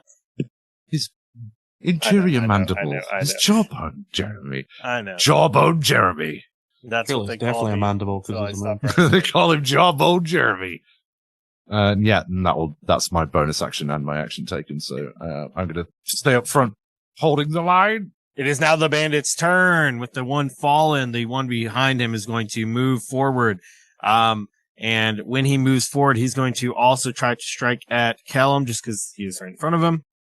Well, 15 and a 5. They will miss on both. They both miss. All right. Aren't I just other- Mr. Popular today? The other one's going to run down to help out with the one that's fighting Poke. This bandit's going to take a swing at Poke while the female bandit that Poke already stabbed in the back with a pitchfork is trying to get her arrows knocked back onto her bow, since she seems to be better at that than swinging with her sword blindly in the dark. So yeah, this one's going to run down and swing at you twice with the scimitar. 12 and 12. Yeah, but she missed Yeah, both neither of them times hit. with those arrows. She's missed Oh. every time with those arrows. That's true, but I guess she does. I guess there is actually advantage. I'm sorry, because of the what is it? Oh no, is that only sneak attack? If there's someone within 5 feet, you don't necessarily get advantage if there's someone within 5 feet, right? You have to. We only get physically sneak attack if you've got advantage. Oh, okay. Right. So do you That get damage advantage if was- you have another ally within 5 feet, or do they have to be on both sides of the target? She- Yeah, if they're in Oh, melee sh- fighting, then it gets attacked. Yeah, so they would have advantage. They would both have advantage Oh, against. okay, Poke. yeah. So 17 and 20 to hit against Poke. Yeah, 17 and 20 will both hit. Okay. I mean, so no, the No. lower numbers. the one that came running, yelling, is going to hit you for 5 damage with the first swing and 3 with the second. 8 damage total to Poke. Then the other scout is going to, so she's going to jump back, Poke, because she's knocking her arrow. She's trying to get a better shot on you. However, that will allow you to get an attack of opportunity. And considering you stabbed her in the back with the pitchfork, she wants to be real fucking far away from you. Yeah, Yeah, women. Plus, you got that turnip rot I'm stench. typing the wrong thing. Yeah, you rolled in the wrong box. That's okay. I do this shit The all the time. webcams need fixed, Jeremy. Oh, Yeah, I almost did it in the Twitch chat. Yeah, an 8's not going to hit. 8 does not hit Clancy. God damn it. I should have fixed it now. I don't know what's happening. So, yeah, that's not going to hit. I'm sorry. An 8 is simply just not enough. It's just not going to cut it. It's not going to cut it Oh, with an no. 8. Anything else, Poke? No, I don't think so. All right. Disappointing. Disappointed. Well, it's still their turn. So she's going to go ahead and shoot at you now that she managed to get away without getting hit by the opportunity attack. One shot from the bow, and it's only a 9. So once again, this long bow from 20 feet away is not even 20 feet away, 15 feet away. It's going to miss. She's just too stressed out with everything that's happening. And then the one last bandit that hasn't struck yet is going to stomp forward and attempt to swing at Howie once again with the multi-attack. So we have I guess it'll be advantage on these. So 23 and 14. 23 hits, 14 does not. All right. So with the 23, it looks like it's going to only be 2 damage. 2 damage against you. Well, it must be nice. And now it is Skill Poke's issue. turn. So, Poke, you did get that free stab from her stepping away and getting the opportunity attack, but now it's actually your turn. The woman you stabbed before has stepped back a couple feet and then missed you with an arrow, but that bandit that ran forward and struck at you is still right there in front of you. Well, let's try and stab him in the face. Okay. With a Before pitchfork. Looks like he's hankering for a shankerin. Does a 24 hit? Yeah, that'll do it. I'll do it. 7 damage. 7 damage. All right. So you do not kill this person, but you do, they look bloody. Yeah, but that's per pitchfork spike, you see. Oh, per time. Yeah, that would be Yeah. crazy strong. Pitchforks should be strong because it's just 4 rapiers, right? Yep. I'm going to use my second wind and regain 1d10 plus 2 hit points. Nice. I'd like to use his second wind as well. Anything else for Poke besides the second wind? So I What's- get 8 hit points back. And 8 hit that's points the back. end of my turn. What does Not that bad at look all. like for Poke? What does a second wind look like for this farm? Thinks really hard about turnips and So he was covered in Interaction. blood. He's just wiped it off, and he's actually all right underneath. it's like a Far Cry heal animation where you just like go like that. It's like, I feel much better now. Apply a That was single more along bandage the to your lines- wrist. Start pouring liquid on your completely I had- destroyed hand. I had terrible internal injuries, but I put one bandage on my left wrist and now I feel much better. What are you talking about? You got a broken arm that healed overnight. Or not even overnight, in 8 hours. That was all taken care of by clerics. All right there, Wolverine. Put my faith in literal faith healers. All right, Poke. I believe that's the end of your turn. Is that correct? Or do you want to move? Yeah, that's the end of my turn. Then, Mac, it is your turn. You are well hidden. You're the only person here who Yeah. they might not know exists. So I'm going to step out. I'm going to fire on the lassie. With your gun or crossbow? Gun. Yeah, just keep last.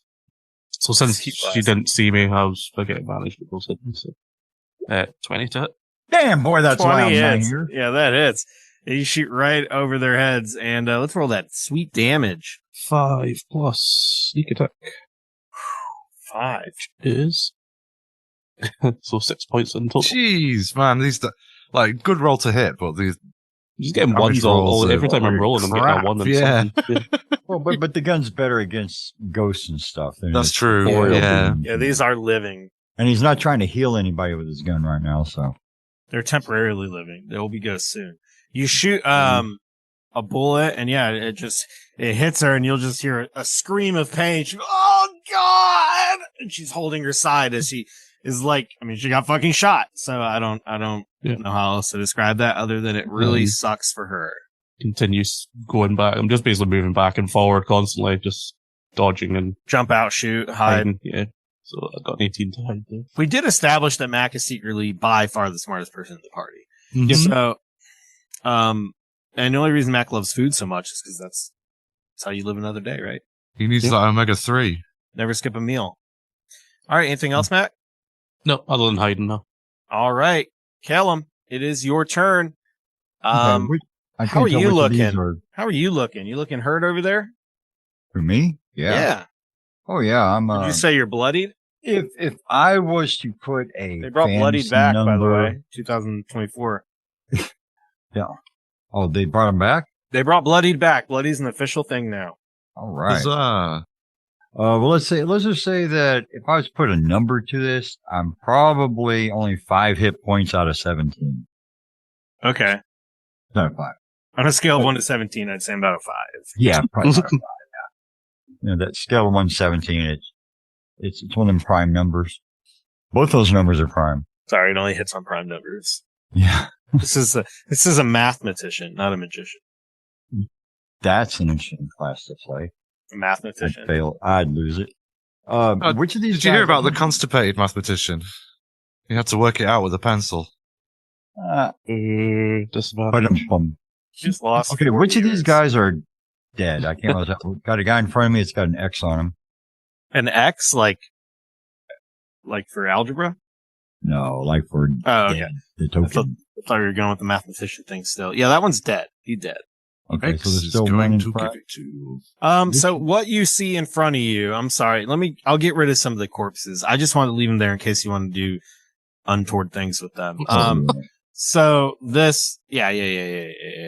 Basically, there's one alive right in front of you both. And there's the one behind the woman with the ranged weapon, and then the other one that's fighting Poke. That I don't even know if you know exists at the moment. Because you're distracted by the dwarves trying to kill you with knives. All right. So which one of these is? So I guess the guy in front's injured as well as the person shooting. The guy in front of you is at full health. Everyone else is injured. The one that you're fighting right now is by far the most healthy. You don't skip his. You don't skip that breakfast. All right. Well, I'm going to aim at the one that's He shooting. eats his Wheaties. And I am going to unleash some more force. Unleash the force. And here it goes. Yay! Actually, a good roll. I rolled a 24. Nice. That will hit. And that is 1 plus 3. Wow. And I hit it for 10 damage. 10 damage. And that's the one right in front of you? A whopping 10. Nope. That's the one in the back that was hit by Mac. The girl. The lady with the bow. Yeah, you kill her. What's that look like? Okay. So Murderer? what this looks like is, you remember the original Mortal Kombat movie when Shang Tsung killed somebody and he sucked the soul out? Because Your of soul Dark One's is blessing. mine. Because of the Dark One's blessing, I can get 5 temporary hit points, and that's what it's going to look like. I'm What sucking. kind of monk has a Dark person. One's blessing? Who said anything about being a monk? Why are you talking to God? Why are you talking to yourself? That's right. You all right? Well, I don't want to know, actually. but that's what it looks like. So the soul will come zipping across right into me, and I'll get 5 temporary hit points from it. Wow.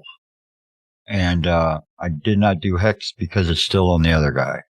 All right. And that's where it'll go. All right. Yep. She is murdered. You did it. You solved my bandit puzzle. You have finally got solved the one. killing of women puzzle. Way to go, Paul. All right. How?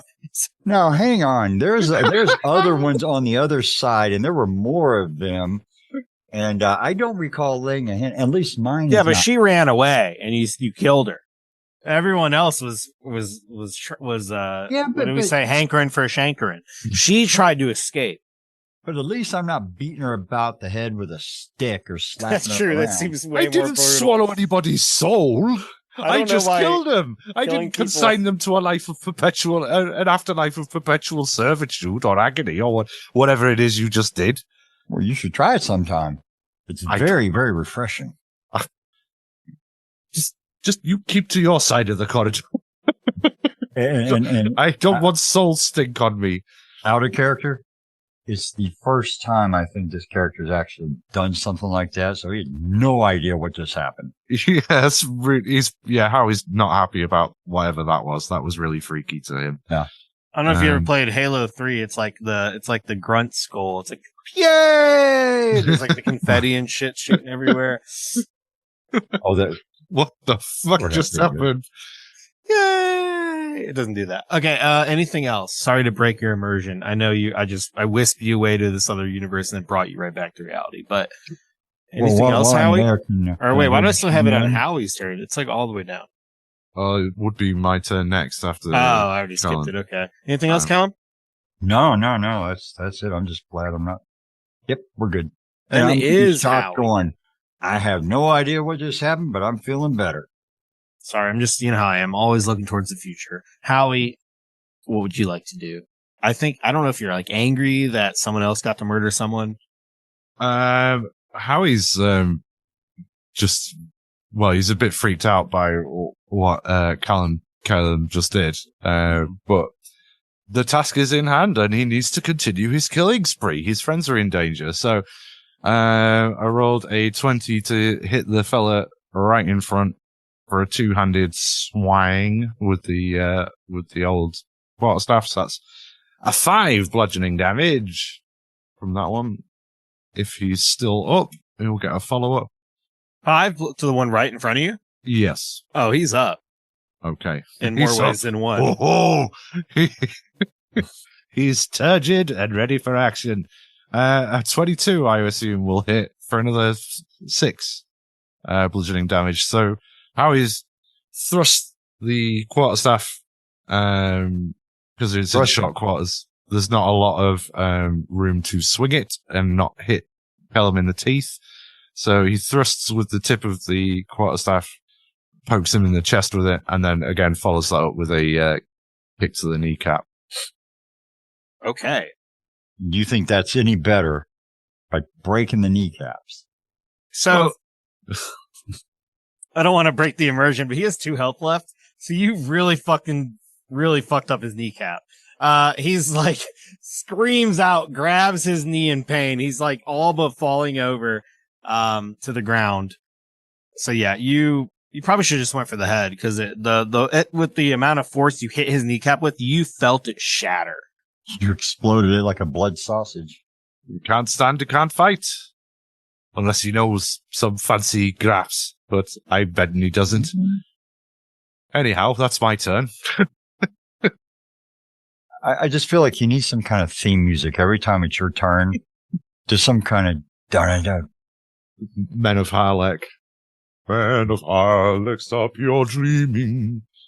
You always stop your singing after the first couple of words. Well, because nobody wants to listen to me sing Welsh hymns for 5 minutes.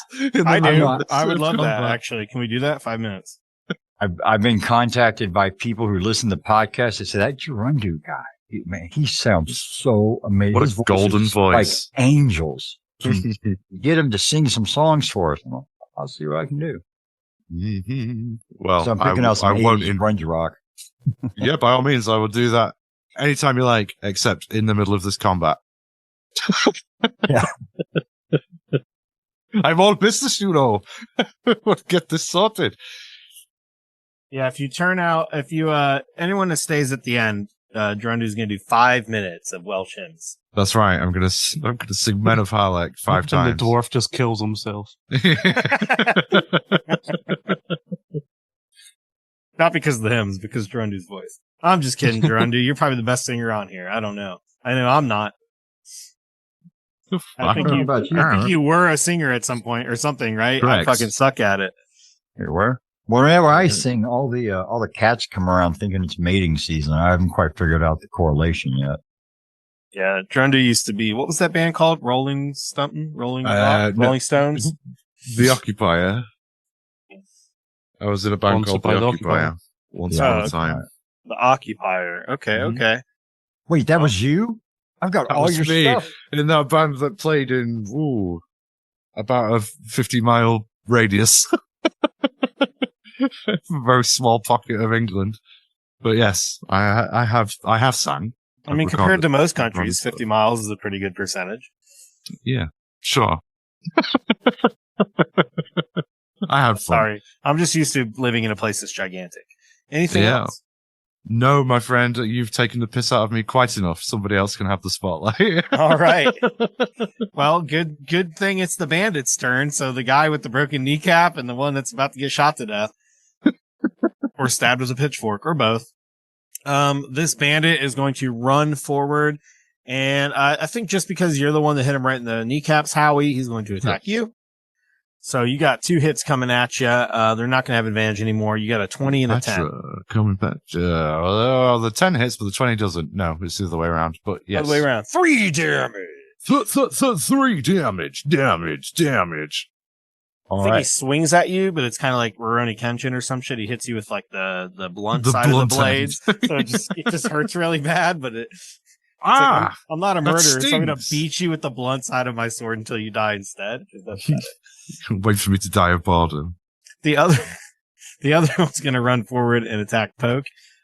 This one, however, full lethality with a 16 and an 11. The 16 hits, but the 11 doesn't. Okay, 16 for 2 points of damage. Copper pieces. Is Poke dead? No, Poke's fine. Dude, I'm such a shitty DM. I can't even kill a fucking farmer. What? That's fine. That's good. That's good. I'm nothing actually. I don't exist. I am simply I just read the runes and I tell you what happens. I'm just one who witnesses fate. Jeremy All right, is merely a conduit for the fates. And it is Poke's turn. Poke. You're still alive and well. What would you like to do? Poke. How injured is this bandit looking? You said how injured are they looking? Yeah. I'm sorry. I was reading something from Adam and then my ADHD and it just didn't work out. They are looking bloodied, so a little bit under half. They look like if you just left them for a little bit, they'd probably die pretty quick. Listen, all your friends is dead, apart from that one over there who's about to be dead. We'll let you live if you tell us where the girl is. Ooh, are you, that sounds like an intimidation to me. Why don't you go ahead and make an intimidation check? Yeah, I don't have intimidation, so is that a charisma or? Yeah, so it'd be charisma with no proficiency. Okay. I couldn't use my strength for it, because I'm scary looking because of strength. Nah, you can just do normal intimidation. Okay, I'll straight D20 then. Oh, you have a 0 intimidation, 0 charisma? Yeah. Alright, yeah, straight D20. That's still pretty that's scary. a good fucking roll, man. 16. He's gonna say, girl? What girl? We don't have any girl. I think you can tell he seems surprised when you mention a girl. Like he doesn't know, they don't know who you are, but they seem surprised that you know about a girl. When you said that, he seemed like he might have known what you're talking about. He's not telling me where the girl is, so he's not, no. I'm afraid I'm going to have to stab him in the face. Well, he's probably afraid you're going to have to stab him in the face, but yes. I'm frightfully sorry, but I'm going to have to fork you in the eyes and nose. I'm very sorry about this. You said 4, right? I mean, Correct, yes. Even the option. I'm not being a complete murderer. I'm not a monster. He's a 4. Dirty, filthy garden. Well, I got a natural 1 trying to stab him in the face, so. A natural 1 from stabbing him. All right, roll that D100. Oh, yeah. We've been neglected. Come on down. Dun, dun, dun, dun, So I should have done it about 15 times by this time. 79. That's high enough to just be a normal fail. You miss.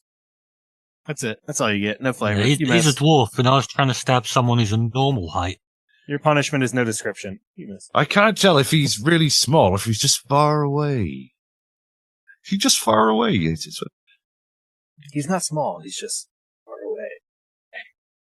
You'll get home and rethink your life. Anything I got else? distracted because I was trying to talk, and that requires thinking. Yeah, so you weren't intimidating enough to scare them. He seems scared that you're going to stab him, but he kind of already thought that anyways. But yeah, the thing you gain is that when you mention a girl, he seems surprised. And then, was there something else you wanted to do? I know you got a natural 1. I don't know if you have any other abilities. No, I'd just be yelling, "Where is she?" Trying to stab at him. What's in the box? Okay. And Tell then, me where they are. Unless you're going to move, then we can go ahead and move on to Mac. Return of the Mac. So there's like just 2 left, is it? There are just 2, yeah, and you only know about one of them, I think. Yeah. Right, fair enough. Right, you just fire on the guy sitting on my dad. 19 to hit. There was a lot of character development in that sentence. All right, 19 to hit. Does hit, indeed. So that's 7 initial damage. And sneak attack is another 6. Finally, good rolls. Describe the carnage as you kill him for more than his maximum health when he has 2 health remaining. Headshot, definite. Headshot. He was basically going for Harry. Harry said something offensive to him, and then you just see the guy's face like melt just down.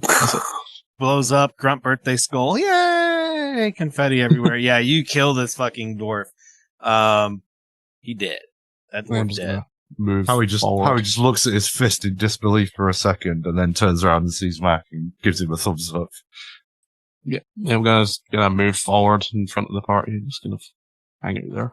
How far are you going to move? You're just going to move up to where Howie is? Or are you going to keep? Oh, you're going to keep going. Yeah. If you get to the end, you will see that there is one more person fighting Poke around that corner. All right. I assume they're distracted, so I'm just going to hide. Okay. It's for something original, Wonderful. 23. 23 to hide, and that works. You're very good at that. I'm Probably standing from the there, +8. just like I'm invisible now. Just pulls his hand over his face. I have determined I am me. invisible. And what level are we? Level 3? Level 2. Level 2, and you get +8? That's Oh, yeah, fucked. Expertise is amazing. Yeah, we didn't even level up yet. You're level 2. Mhm. All right, we move to Callum. Callum, I know you're hurt and everything, but it seems like your team is winning here. All right. You can definitely hear Poke fighting someone around the corner, 10 feet away from you. Well, sounds good. I'm going to move my hex onto that person, and then I'm going to display another use of force. Unlimited power. And I'm going to miss with an 11. Miss with an 11 Yeah. I'm against who? That doesn't miss. 11 hits? Oh, it does miss. Sorry. It does miss. We established. You We fibber. established there's a 12. Just got my hopes up for nothing. Yeah, I just wanted to give you a moment. Well, from there, I guess, there ain't much else to do. I'm going to go hide in the shadows. No, Nothing left. nope, that's to it. try. Probably not a lot. I'm going to stick around my group here. Now, when you say hide in the shadows, you mean the mechanical action hide, or you're just going to move?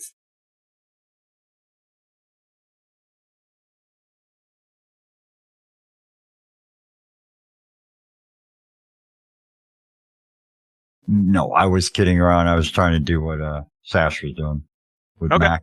So you're just going to... Every stand there, round where basically? he's being smart. Yeah, I'm just going to just back and wait. There's nothing else I can do. Okay.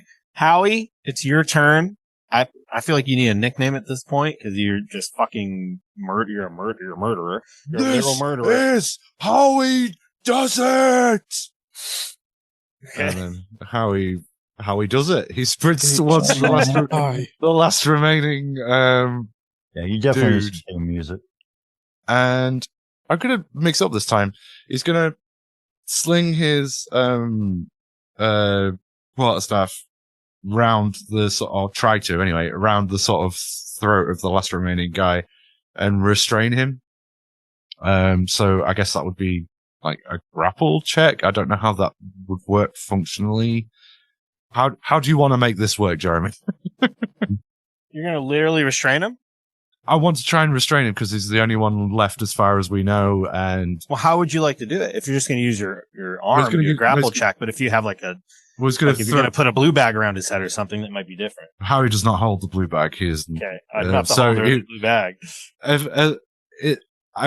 Mechanically, it would just be a straight up grapple check as far as I'm concerned. But for flavor purposes, he's basically sticking the quarterstaff like under the guy's chin to like apply extra leverage and like, you know, as if it's going to choke him out with the Make Well, way stuff. for Lord Voldemort. If handing something off is a free action, you could have the bag if you want to put the blue bag over Well, his head. I'll grab him. You bag him until he tells us where the girl is. Me and my friend are gonna blue you until you tell us where the girl is. On my birthday. All me Christmases have come at once. I wonder if we can fit a So, dwarf in go that ahead bag. and make a strength check with advantage since he's on the cusp of death. Cool. Right, let's do that. Where is she? Where's Rachel? So that was a 7 for the first In the roll. other Let's see what, Ooh. see what we got. That was a 5, so no. Well, hey, don't cut yourself short. I'm going to roll for him. Yeah, no, the answer is no. I should have believed you. Yeah, well, you're not able to, you try to grapple him and he's still too strong. How? I suppose with my action economy, I've still got my bonus action, right? With the grapple attempt being my action. Hit the Yes. punching. I Cool. suppose so, I'm yeah. just gonna step on the inside of his knee to sort of try and get him to kneel. But functionally, I'm just kicking him in the back of the leg. A 24 to hit for 5 bludgeoning damage. Unfortunately, he's going to kill his knee. when you kill another man. Just Build by your own strength. describe killing another man. What's your count right now? Like 7? He is I all got of them those- but one. I got those 3 over there. Matt got one of the dwarves, or I one of the deleted some bandits in the people because middle. they were taking up too much space. Yeah, 5, You've killed 6. like 6 people at least. Yeah, I think this is No. number 6. In first edition, you'd be getting all the XP points. Oh, there's XP. I just don't think it works as good as narrative. So yeah, Loves. I guess he fails to restrain the guy properly with the grapple because his arms are just too loose. But when he steps on the inside of the guy's knee, his whole body weight is then pressed on this guy. His chin catches underneath the quarterstaff. It jerks his chin backwards up. You hear a sickening crack like a pencil, and the guy's vertebrae snaps, and he drops like another puppet with his strings cut. And Howie just looks down and goes, "Well, shit." Now, when you made that puppets with string cut reference, was that a reference to Justin Timberlake because it's going to be May and NSYNC, or was that just because? Sure, yeah, I'm May? not. You're a little I'm bit not late. clever. I'm not either, but you're late. No, it wasn't. But look, let's say it was. Okay. I'm also very witty, in addition to being deadly. And drunk. Right, I'll get the wheelbarrow. I'm a really you go fucking get their heads off. bastard. More importantly, drunk. So yeah, in this moment, they are all dead. There is suddenly a silence. The only sound you can hear is probably your own heartbeats as this last, honestly, that went a good 6 rounds or so. Like, that was a very intense, 36 seconds.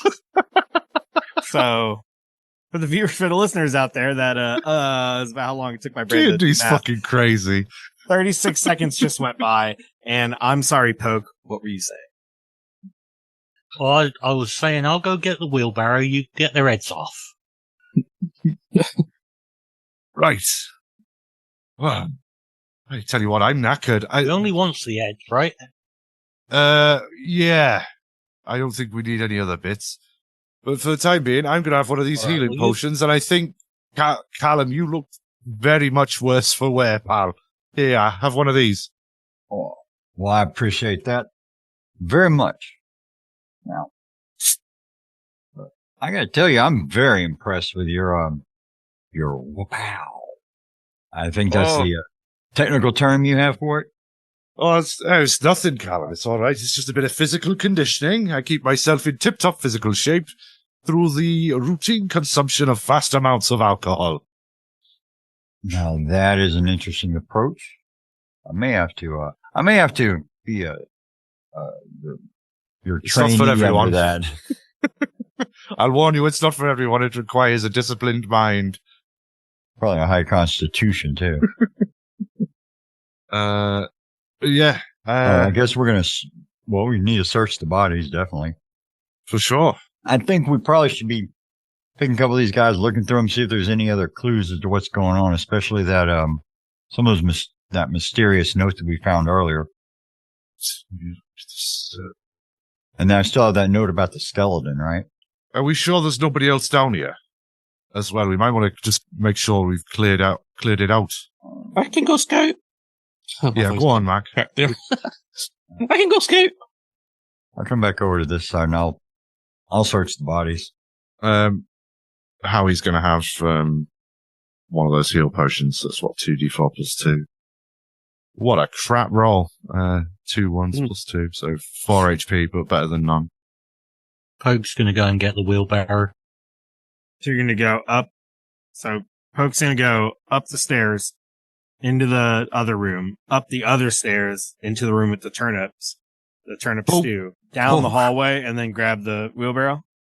Leave it for now. We'll try and clear out the bottom of down here first, and then we can have a go through everyone's pockets.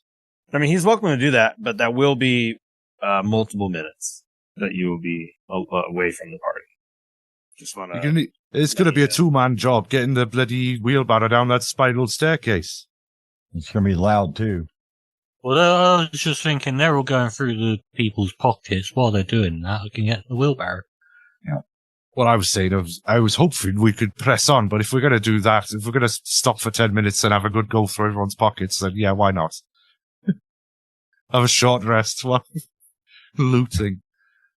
All right, so you're going to start looting, and then, Poke, did you still want to do that? You want to go ahead and go grab the wheelbarrow? I will say, you think it's going to be pretty tough to get it down the stairs, and it's going to be very tough to get it back up the stairs if there's anything in it. Probably easy to get. I am an expert wheelbarrow driver. True. I reckon I can get it down the stairs. Yeah, just don't let Howie It's a new wheelbarrow as well. It's Yeah. brand This new. isn't my old rickety one. This is a nice brand new wheelbarrow. Oh, it's custom. This is a sports model. You've got an AM, FM. You've got air conditioning on it. Wheelbarrow montage. Oh no, he's got hydraulics. Got fuzzy dice. Yeah. They can be burned for one extra D6. I bet you could probably talk Jeremy into any adventure where you may come across a folding boat and said you get a folding wheelbarrow. Honestly, guys, you can probably talk me into anything. I think anyone on this network knows that. It's not that hard to talk me into rooting for you. But, yeah, if you want to go ahead and start searching through all these bodies, you can do so. Poke, you can go ahead and head back up and go grab that wheelbarrow. And, when you're searching through, who's all searching the bodies? Who's all doing what?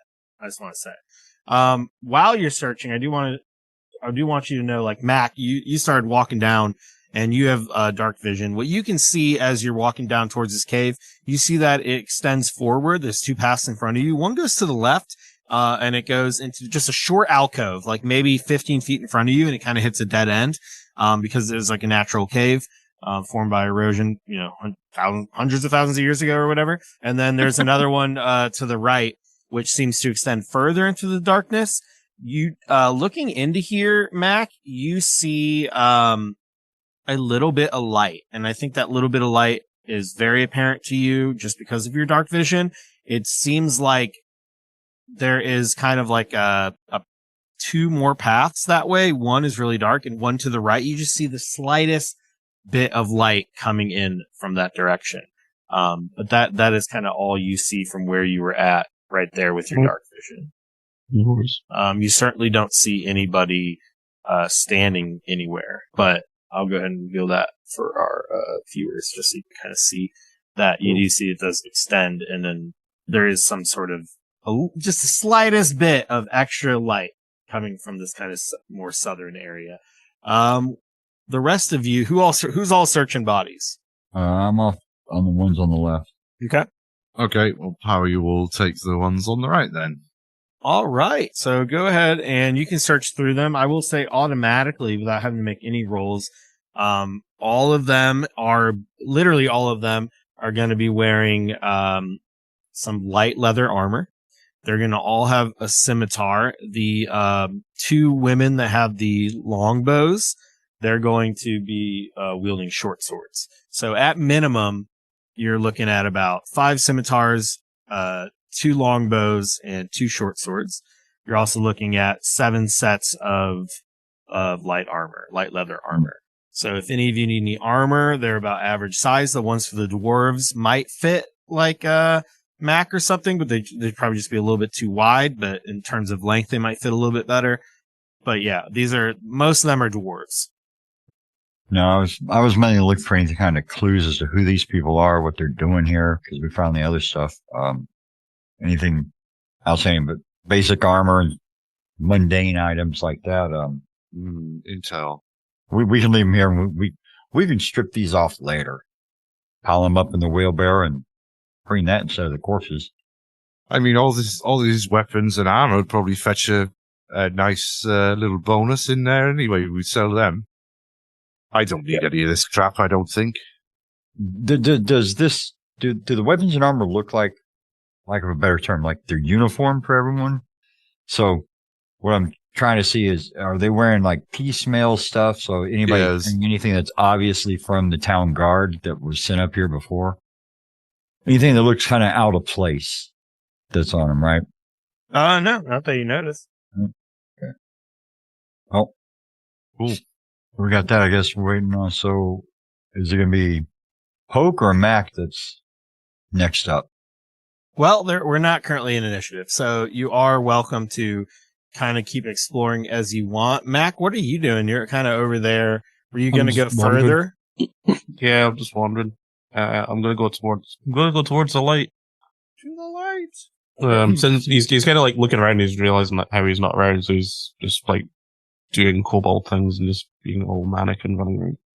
Okay. Yeah, if you go forward, so there are these two paths. One of them go down, and that's the one where the light was coming from. The more dark in front of you is it opens up into this alcove. It's probably about, 30 feet long by another 20 feet wide. And inside, there is nobody in there that you can see. So unless they're like invisible or some shit, you're definitely not in there. This cavern, like the passage leading to it, is not lit. You do see torches on the walls, but they're purposely, it seems like they've not lit the torches, or maybe even purposely extinguished the torches. You can also see that there are 5 small bullets of cloth stacked against the wall to your left that are still wrapped up like bundles of cloth. They look like, because just the way that they're bundled and bandaged, maybe they were stolen at some point and maybe they're going to be traded. They look like large swaths of cloth that like a seamstress or something would buy so they can produce clothing. And, you also notice that on the right side of this room, Mac, there are 8 casks of some sort of liquid, some sort of drink. You don't know if it's water or wine or what, but, Do you know if casks. the casks have like the taps on them, or is it just purely kegs? They just look like kegs. None of them seem to have taps on them. Harry! Voice is cracking again. Harry! Breakfast! I'm coming. What do you got Alcohol! there, boy? Ale! Okay. Wine! All 40 foot of his movement is being used. Okay, you go in there, and yeah, you see what Mac's shouting about. There is, indeed, a whole bunch of bundles of cloth that looks kind of expensive, like some nice fabric there that could be sold for a pretty penny. And then on the right, what's probably way more important to you, 8 barrels of what looks like something you would certainly store alcohol in. Howie's gonna try and get into one of these barrels to check the contents. You go forward and you know where to check, especially because not only are you an alcoholic, but you literally sell alcohol, right? Like, yeah, like that's right. They have, you know exactly where to check the mark on them. They have a nice date on them. They were produced in the last 2 years. And what's even more impressive, you see on all of them, these are some water deep reds. Every one of these. This is 8 casks of water deep red, which is already pretty valuable. But the fact that Saltmarsh is so far away from Waterdeep, it is on the other side of the Sea of Swords. This could go for some good money around here. This is 8 casks of Water Davian Amontillado. What glass? Well, sorry, no, it's 7. It's 6. It's very good wine. I count I don't 6. know if he's miscounting it or drinking entire casks. It's 28 casks. I've drank about 19 of them already.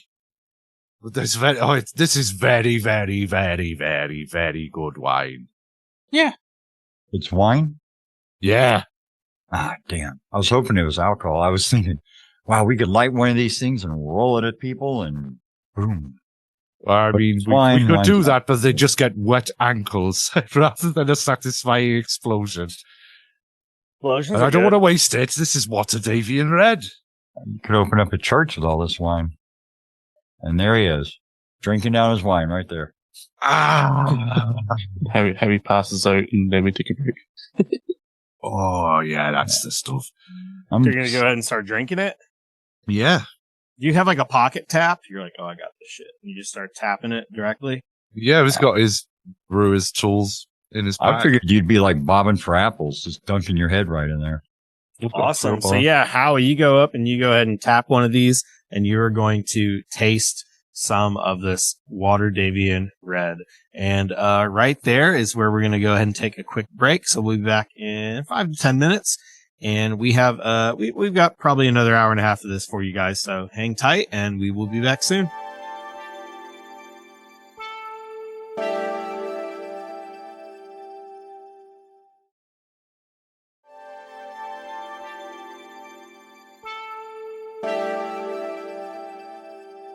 Hello, everybody. We are back.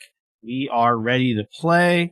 We are questionably sober, at least sober enough to prepare.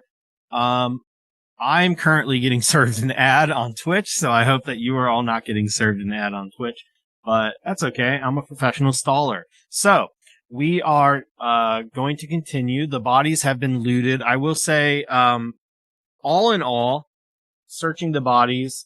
Do you want me to just give you kind of like this is how much you found in general, overall, or is it because separate people are searching certain bodies and maybe you want to keep secrets to yourself? Do you want me to break down how much like you find on each side of the room? Or I can just give you a total for the party. How he's feeling quite magnanimous after pocketing a whole bunch of gold for himself, so he wouldn't be hiding anything anymore.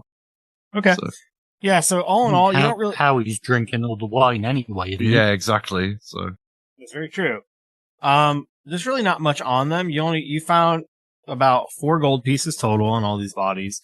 You find about 12 silver pieces, and then this is the good part: 36 copper pieces. So 4 gold, 12 silver, 36 copper. I'm actually writing that down because things matter sometimes.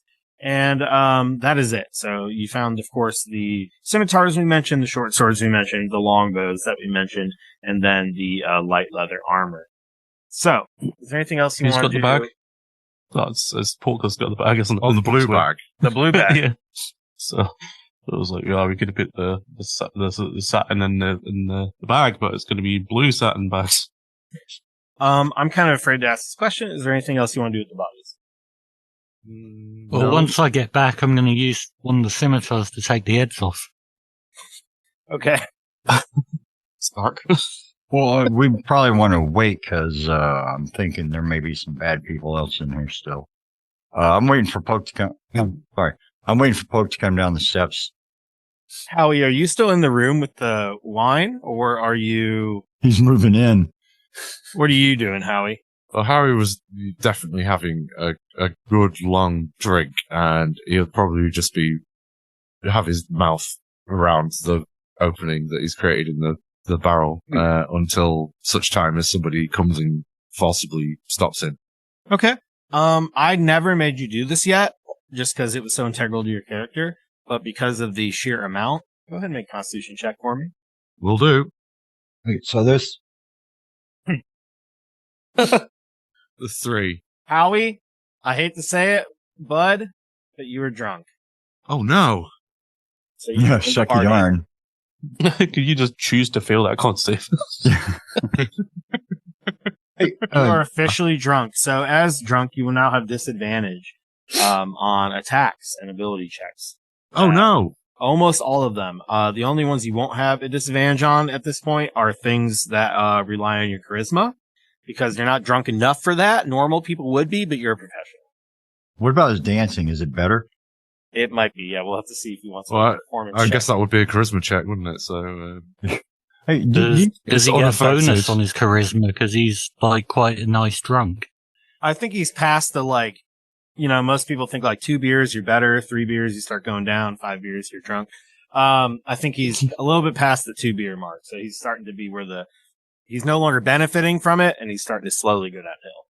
Hey, you said in that same room those are what? We're like kin now. Those sleeping bag things. You said that's fabric? Yeah, So they're not. rolls Yeah, of they're not sleeping bag. It is 5 rolls of fabric. The fabric, if you'd like to go investigate it, go Yeah. ahead and do so. Yeah, I'll go do that. Yeah, you can go It's there. lovely Yeah, they're like items. spools of fabric. Investigation on last one. Okay, so with my investigation of 1, these are animal pelts. Yeah, you look at it and you're like, that's clothes. Yeah, it's toilet tissue. So we have Kellum, who knows nothing about fabric. We have Howie, who is finally drunk after trying for the entire day. We have Mac, who is the smartest person in the party. And then we have Poke, who is about halfway back with a wheelbarrow.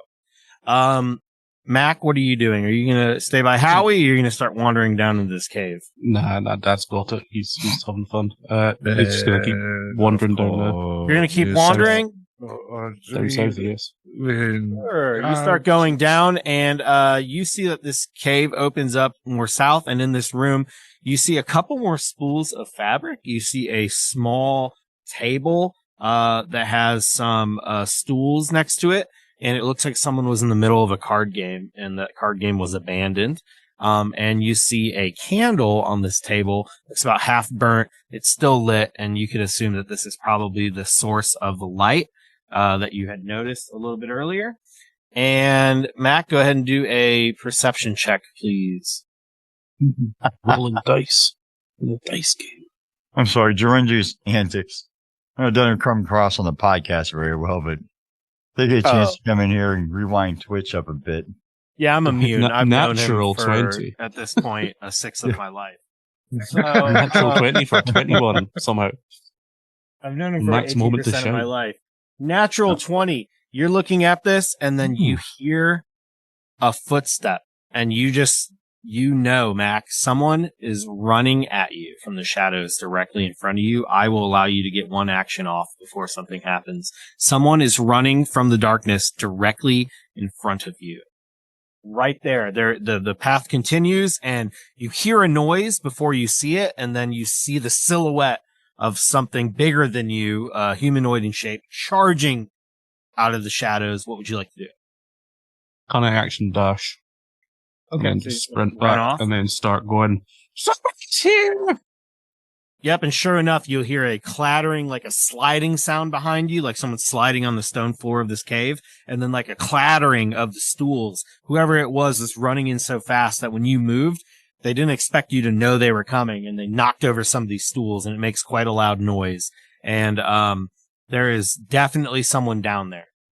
And they So I seem ran to... back to just back enough to kind of like, I'd ideally slip into a shadow somewhere and just wait to see who's coming. Do you want to like alert anyone else? Or are you trying to remain quiet? I mean, I did shout that You did somebody's shout, there. yeah, when he started running. Okay, yeah. So you yell that someone's coming, and you see someone slide to a stop. Their like shoulder bashes up against the side of the cave, and what you see, and I'm not going to make you roll for it or anything. I think this is a common enough thing. You see a armored, not armored like to the point where their face is covered, but like a meatily armored hobgoblin come running in with a giant two-handed blade, and they seem to slash it down right where you just were moments ago. And that is like the clattering noise was them like slashing at these stools that you were standing next to.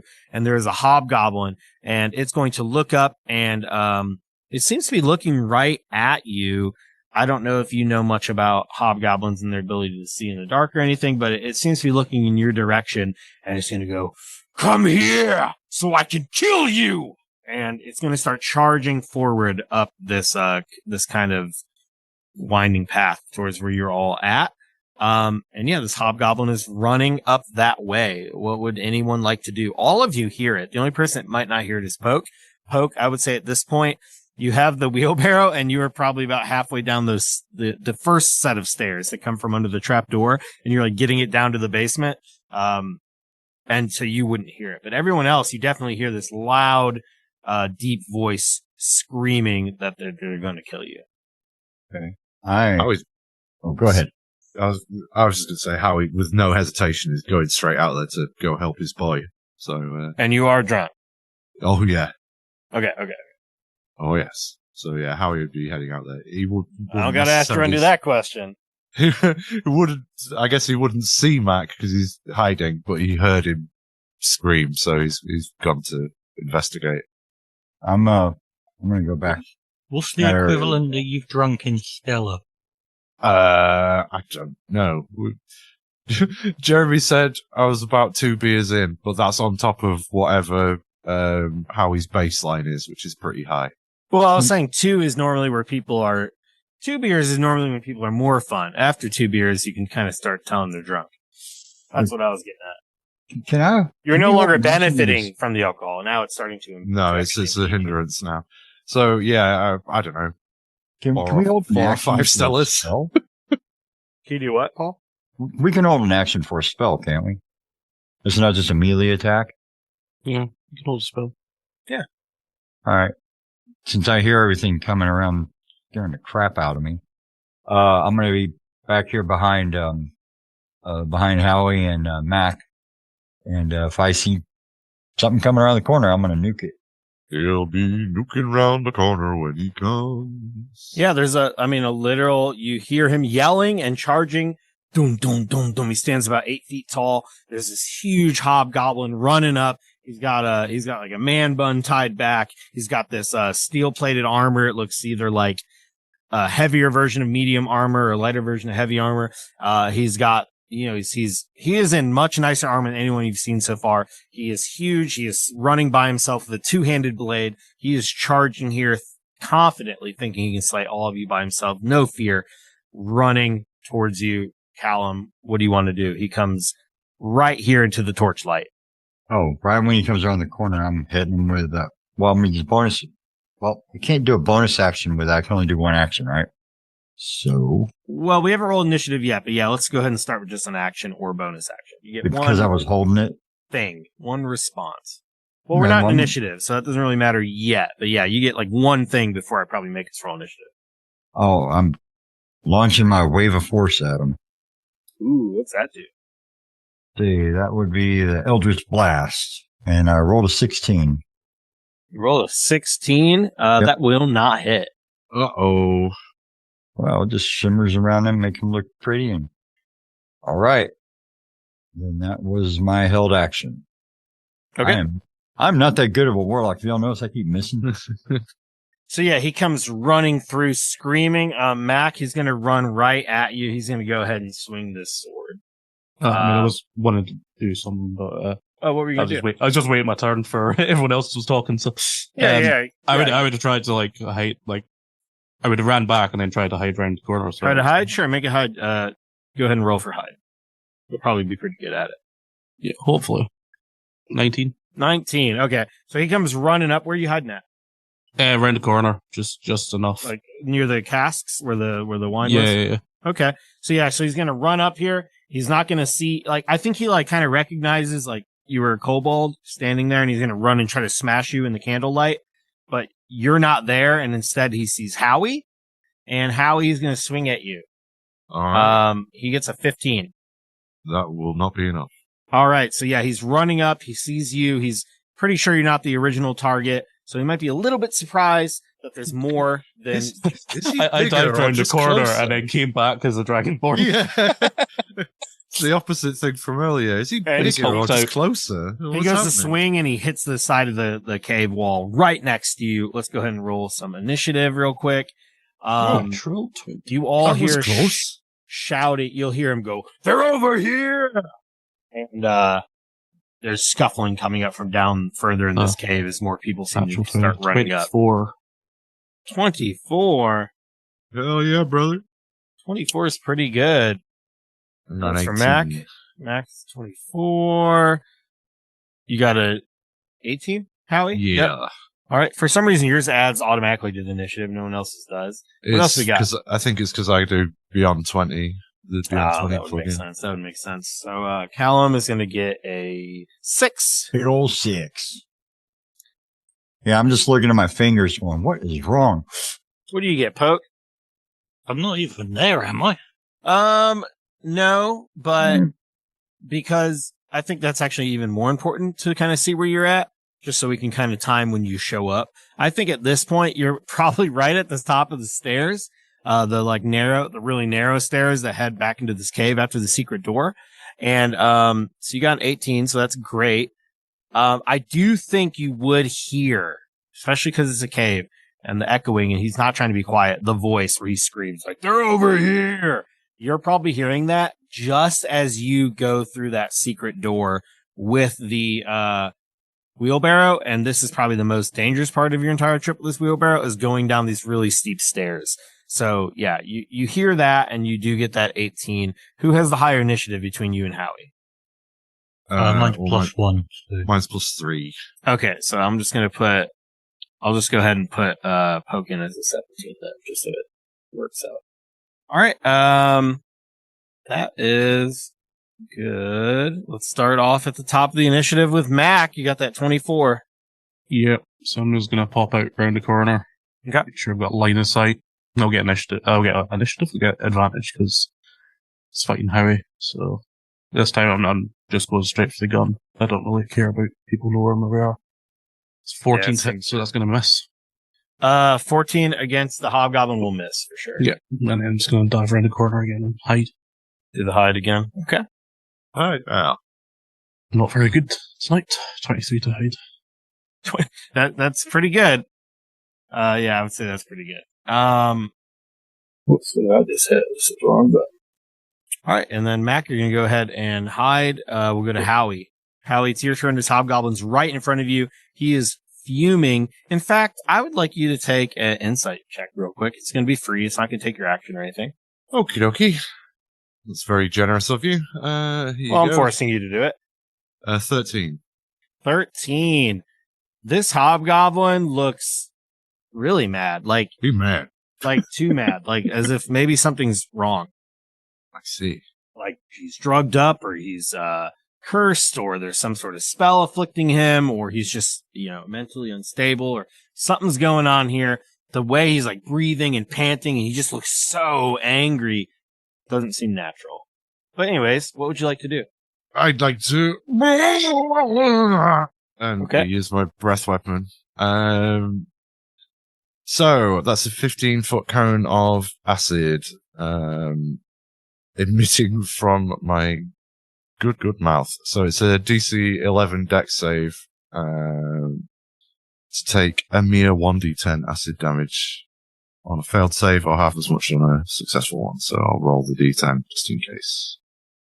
How much of that is the wine you drank? That's a good question. 98% probably. Let me just crunch those numbers. So if he it's a DC 11 dex save for 9 That's a 12. damage. Okay. Well, it's a 4 acid damage then he takes. All right, it takes 4 acid damage. And I'll use my bonus action. Your what? My I was bonus. wondering. Excuse me? My bonus action. You don't have to say it again. Okay, sorry. Okay, bonus action to do what? To do a flurry of blows. Okay, so that's 2 unarmed attacks. I'm guessing 9s and 6s don't hit. They so, both miss. Yeah. So it's just the 4 acid damage then, and that's the end of my turn. Okay, so yeah, you think you're the Fist of the North Star. You're like, but you're drunk as fuck, so you're just mumbling to yourself, and you're just punching the air, and he is like 2 feet away. So you missed every single punch. But when you vomited acid breath on him, that hurt him a little bit. Sizzles. Anything else? No, that'll do.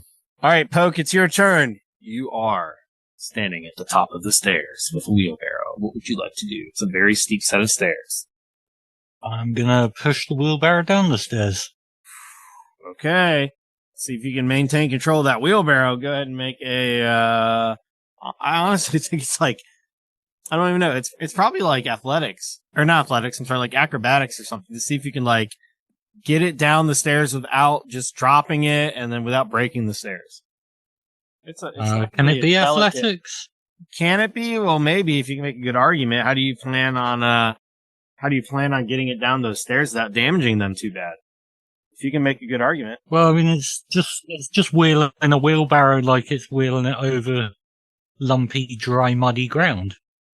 But it's not. It's steps going down. So do you want to like try to lift it up? If you want to try to lift it to where it's not touching the stairs, then you can do a strength. Oh yeah, I could just pick it up. It's an empty wheelbarrow. Yeah, if you're going to try to do something like that and walk down the stairs with it, then yeah, go ahead and do enough. I can probably just pick it up with one hand, to be fair. I'm pretty strong. A little bit bigger in a turnip, though.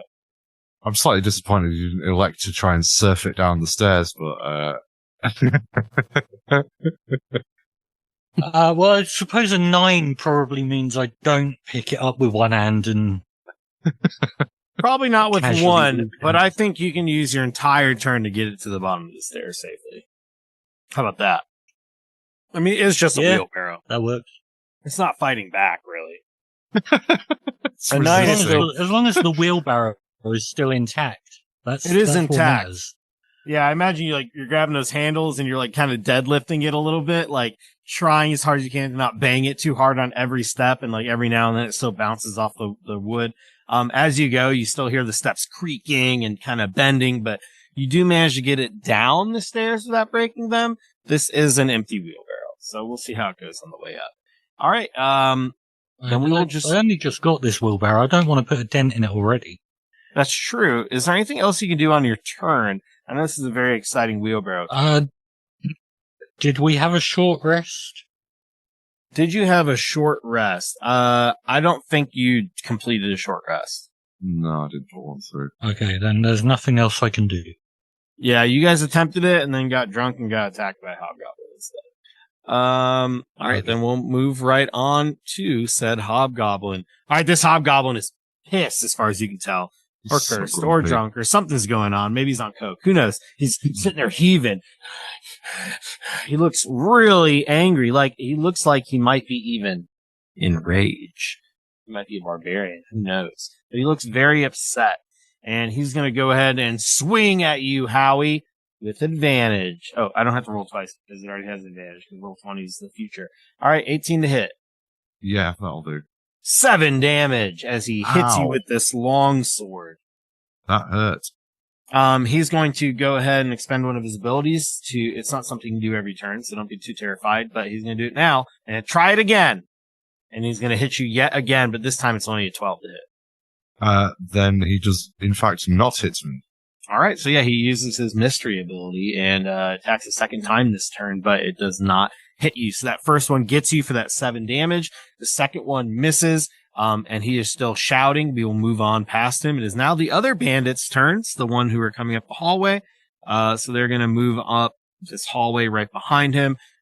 This hallway is just ever so slightly wider than the last one. It's still really only enough room, for maybe 2 at a time. However, the hobgoblin will step to the side and one of the bandits is going to run forward. So he's kind of in between Howie and Callum. And then the other one will run up and beat Howie. So Howie, right now, you are within melee distance of the hobgoblin and 2 bandits. Callum, you're just within melee distance of one of the bandits. And then, Mac, you're just kind of over in the other room where the casks of wine were found. And there is yet another bandit running up the hallway, but he does not have room, to engage at the moment. The one that just ran up is going to attack you, Howie. So he saw that the hobgoblin was swinging at you. And you're the first one he sees, so he's going to go ahead and swing at you as well. He swings at you with that scimitar with the extra attack, the double attack. He gets a 22 and a 16. Both of those hit. 7 and then another 7. You get hit 14 damage. I am on -9 hit points. -9. What's your max hit points? 15. So you're not dead outright. So yeah, he comes up, slashes you as you're falling. He's already mid-swing, slashes you again. You drop to the ground. Howie is unconscious. This is unconscionable. The other one is going to swing at Callum, and he's going to do the same thing. He's going to do that multi-attack. 18 to hit and 13 to hit. The first one will hit. 3 damage. It does seem like you found a little bit of respite. You're still pretty hurt though, right, Callum? Yeah, I'm down to 7. Yeah, so you get hit really hard, but you just see Howie drop completely. You don't know if it's from the wine. You're guessing it's probably from the sword that just hit him in the stomach. Yeah. All right. But that's okay because it is your turn, Callum. What would you like to do? Let's see. I'm going to slide over. Oh no, I'm right there. Will we solve the wheelbarrow? Well, nobody's already injured. At least if you all get TPK'd, there's a wheelbarrow to take your bodies on. Well, that's a good point. I'm going to... Might just use your corpse to fertilize his farm. It might be the extra kick the turnips needed. Okay. Well, I just slid over a bit, and I'm going to... Oh, wait a minute. This guy is right in front. So between... Okay. Sorry, it's taking a second here. I have a couple options. All right. I'll just move over to the left. I'm going to move my hex onto him in front, and then I'm just going to go ahead and fight him with an Eldritch Blast. Rolled a 16. Who are you attacking? I didn't The see guy that. that was attacking me right in front. The bandit, regular bandit. Yeah. Okay, yeah, that will hit. And plus 3. So he does 6 for that one, and then I'm doing 1d6 again. For a total of 10 points of damage. 10 points of damage. You're able to smite him to the ground. How do you kill him? The same way I did before. Well, no, okay, now that, let's see, that's 7 too. I gotta see if these are adding on. So if I have you, nope, I got it. Yep. Sorry, I was going through math. Yeah, math sucks. I'm telling you. So yeah, so I will get 5 hit points back from him, but basically, wave of force goes out. I like the old starship explosions or whatever. It's magical looking, and knocks him down. Then he gets hit with what is it, necrotic damage, or what is this that Hex does? Force damage for Eldritch Blast. Right, but then the Hex did necrotic damage on him, so he started necroticking. Okay. Really, you know. And then that word to my repertoire. And then Shang Tsung, his soul just kind of leaps back into me. I'm just as surprised. And then I am booking it. So you rip this soul out and then you heal from it? Yeah, I get 5 hit points. Surely you're the good guy here. You know it. I'm Anything saying else? it's his soul. Nobody really knows what it is. Anything else, Shang Tsung? Yep, I'm hauling as fast as I can. So if I was in front at the top, my movement will get me, let's see. I can only do 30, so I moved over one already, so I'd probably be there. Okay. Yeah, you can run out of there. And Mac, Poe! Hey, Poe, come on down. We're getting our ass. Howie's on the ground over here. He fell. And Mac's around somewhere. I don't know, but we got some big MFing dude that is terrifying. A bunch of other guys coming, so Oh, MF Doom. I like MF Doom. All right, Mac, it is your turn. all right. I am going to run over to Harry. I am going to take the potion out of my bag. Let's just say we've got magic pockets, and I did get the potion at some point. I'm going to dump it into Harry's face. Dump it into my face, Was it a boy. 2d4, was it? 2d4 plus 2. and a whiskey chaser. Alright, so 7. Shit, yeah, that's way better than I rolled, wasn't it? And then he's going to stand in front of the hobgoblin who's like, you don't have! And that's all I'm going to do. Can't do anything else. To heal Howie. You couldn't disengage or anything? 7. Nice. Yeah, that wakes him right No, up. Mac is taking a stand to stand between Harry and the hobgoblin. It's called character development. That's very You are a important. braver kobold than I. It's called Yep. dependency. That's because I've also Harry- been knocked out a Harry couple of is- times. Harry is his friend, and he's not going to abandon him. Gotcha. Well, it's like I tell my girlfriend, if you're ever attacked, I will run and get help. That's a joke, guys. He's the change you want to see in the world. Be the change. I don't know what happened there, but I'm ready now. I'll have you. Yeah, so you basically just see, you'll kind of wake up, you'll see, Mac giving you the healing potion, and then standing, like, over the top of you, in front of the hobgoblin. Yeah, Howard doesn't look great still, but he's at least standing. Mac is out next turn. Right. I guess I've got a bonus action. I'm going to use that draconic cry thing that I've got. So everyone that can, all the enemies that hear me, just riff, and everyone's going to get advantage on their next attack until my turn. Nice. Well, this Pretty will cool. cancel out my disadvantage from being plastered. It's basically just going to be Mac's last stand. Howie, you wake up and you hear the cherubic tone of Mac. You're Speaks not to sure something. what happened. Another liquid went down your throat and you're awake. You probably assume it's more alcohol. What do you want to do? You have to still Well- stand up, which uses all your movement, right? Yeah, which is fine. Or half your movement. That's fine. Yeah, Howie's going to pull himself to his feet He's standing there with his scale friend. Scale friend just brought him back. He's not going to leave Mac to the tender mercies of this hobgoblin and his chums. So he's going to fight until help comes, or they both die. Right, scale friend. It's you and me against them. You got it. Let's go. Have at you, hobgoblin. Does an 18 hit? An 18 will hit. Excellent. Hobgoblin. A whopping 4 damage from a two-handed quarterstaff. We will have another. I'm going to spend my other focus point, and we'll have another flurry of blows as well. So another 2 unarmed attacks coming up.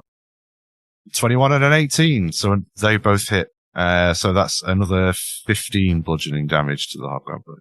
So what's the total? It's 15 plus 4, 19. 19. You do not kill this hobgoblin, but you almost do. You hurt this Oh, actually, the hobgoblin has taken damage, hasn't it? Yeah. So it is at 19. You do kill this hobgoblin. What's that look like? This guy's supposed to be deadly as fuck. You kill him. Howie hits him in the groin with the quarterstaff, and then gives him a couple of quick rabbit punches on the back of the neck, and then he drops to the deck face first into the stone floor. Dang, and then yeah, this thing he drops. turns and points at the dwarf. Yeah, and he looks like he's wearing some pretty Intimidation. nice armor, too. Some nice scale mail or something. All right, he drops down to the ground dead, and you turn to the dwarf. They do look pretty scared. I don't know if we're going to roll intimidation on it, but they do look like, oh, fuck. Because, like, this hobgoblin seems like he's supposed to be pretty strong. But we will... Anything else, Howie? No, that was my bonus action. And like I said, I'd have 20 foot of movement, but him and Mac are doing the Scaly Boys last stand. All right, so we go to Poke. Poke, you hear Callum yell about how they're being attacked, and there's people here, and you're right at the bottom of the stairs. The next little set of stairs is not even 5 feet long, so these ones will be pretty easy. What do you want to do, though? You can definitely hear there's a fight going on. Can I, charge down to where they are and try and scoop up anything that gets in the way with the wheelbarrow? I suppose using the wheelbarrow as an improvised weapon, but without doing any damage. You're saying, is there anything you can scoop up? You would have to run... Well, if there's people in the way, I'll just, scoop them with the wheelbarrow as I'm coming along. I don't know how much movement you've got. They're all dead. You're about 65 feet away from the nearest thing. You can't really see it. You can hear Callum yelling. There are some corpses in the way that you're going to have to bump over a little bit. Oh, if I see him hauling past the wheelbarrow, I'll jump right in that and let him push me. Here comes the You don't want to cavalry. get in that wheelbarrow because I'm going to scoop up the dwarfs with it when I get to them. Scooping with a wheelbarrow seems pretty difficult. That's an advanced maneuver. You need to I never said it was a good idea. You would have to turn it. So, I'm just thinking of any wheelbarrow. You'd have to turn it at such an angle that you're going to just trip and fuck yourself up. But we can try it. So you want to scoop up corpses? You've never been go? a turnip farmer, Jeremy. You don't know. That is very... I don't want the corpses. I want to scoop up the... if all I'm doing is running with the wheelbarrow, can I get as far as the dwarves sit? Get to the middle where Callum is, yeah. Probably do a dash. But if you're going to do a dash, you can make it almost all the way to Mac. It might be rough terrain over those that's the plan. dead It's bodies. just to charge with the wheelbarrow. 30, And if there's 30 foot, anyone standing in the way, they'll end up in the wheelbarrow. Unless they get out the way. Callum's the only real obstacle in that case. Yeah, it's about 30 foot from the bottom of the stairs to just past Callum, and then Just keep your momentum going and let go of the wheelbarrow right into the crowd. But as we've established, I'm not a turnip farmer. Yeah. Last time I was at a farm was in like 3rd grade, and I got bit by a pig in Indiana. Bit by a pig. Yeah, so if I literally did, literally like, just 3rd run, grade. It just sucked. I'd get to about here with the wheelbarrow. Lucky you didn't break my leg. Yeah, you can So go ahead and run with that basically wheelbarrow. just charging with the wheelbarrow, and if they're in the way, they end up in it or get out the way. I don't think it works that way with the bodies. Callum, you see No, not the bodies. The living people person. that, So Callum, the standard. Well, if I'm doing double movement, I'd be past everyone. If all I'm doing is charging with it.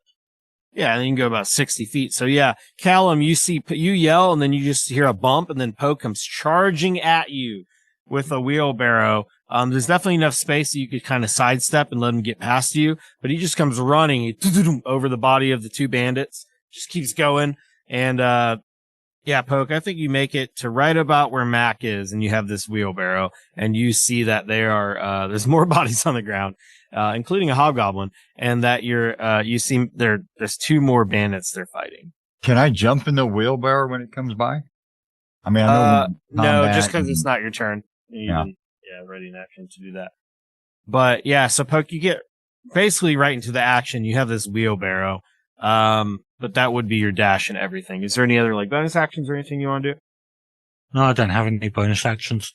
Okay, then we'll go The to next turn, I'm going to carry on charging and see how far I can get with them in the wheelbarrow. We go to the bandits' turns then. These bandits are going to rush forward. Mac, sadly, you are in the way as you established, so they're gonna attack you first. So they're gonna both run forward and attack this kobold. They're both bigger than you for sure.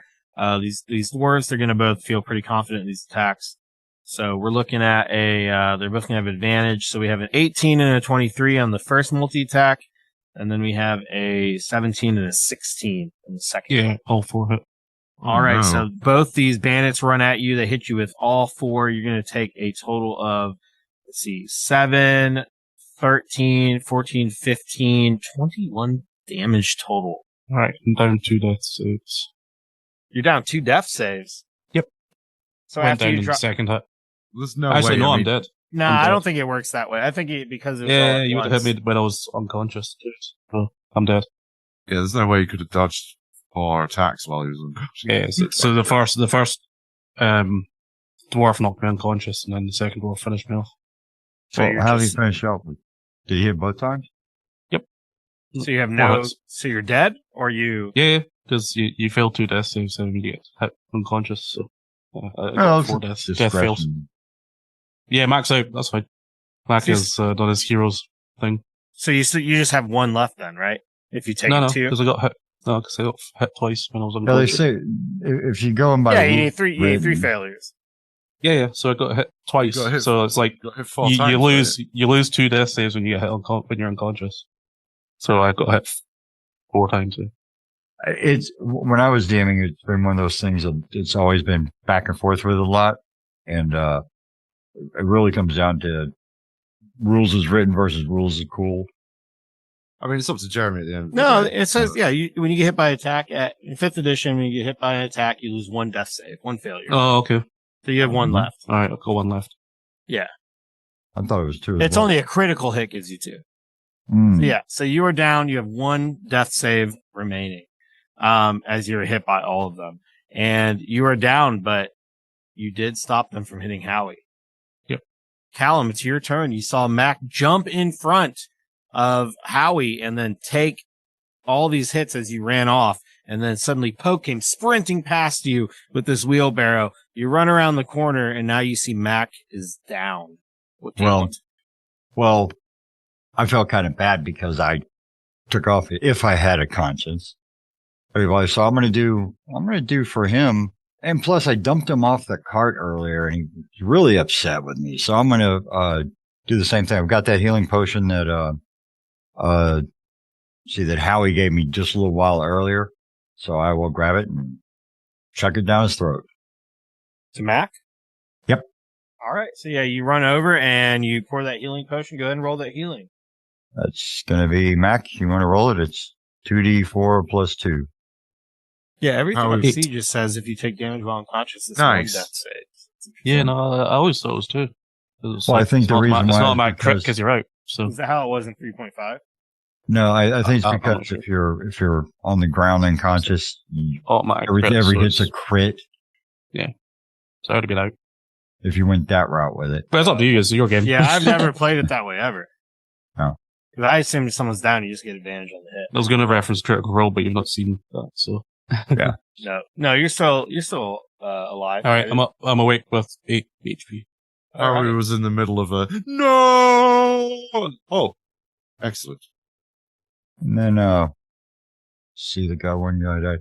I'll stick my hex as a bonus action, because that was my action there. Actually, I'll hold off on that because I'll move it later. What else can I do with a bonus? Well, I can't do an intimidation. Okay, I'll just look at the guys and they're coming and say, and just look at them and say, "I wouldn't if I were you." And then that's about all I can do. All right. So then we will move on. It's Mac. It's your turn. You have this potion poured down your throat, and you wake up. Everything sucks. You're in a lot of pain. You're on the ground. Yeah. Right. Stand up, disengage, move behind. Poke inside my character. Yeah. And then start blasting that one. I guess. Blasting. Start blasting. They're within 5 feet higher on me. Yeah, because we're starting with them.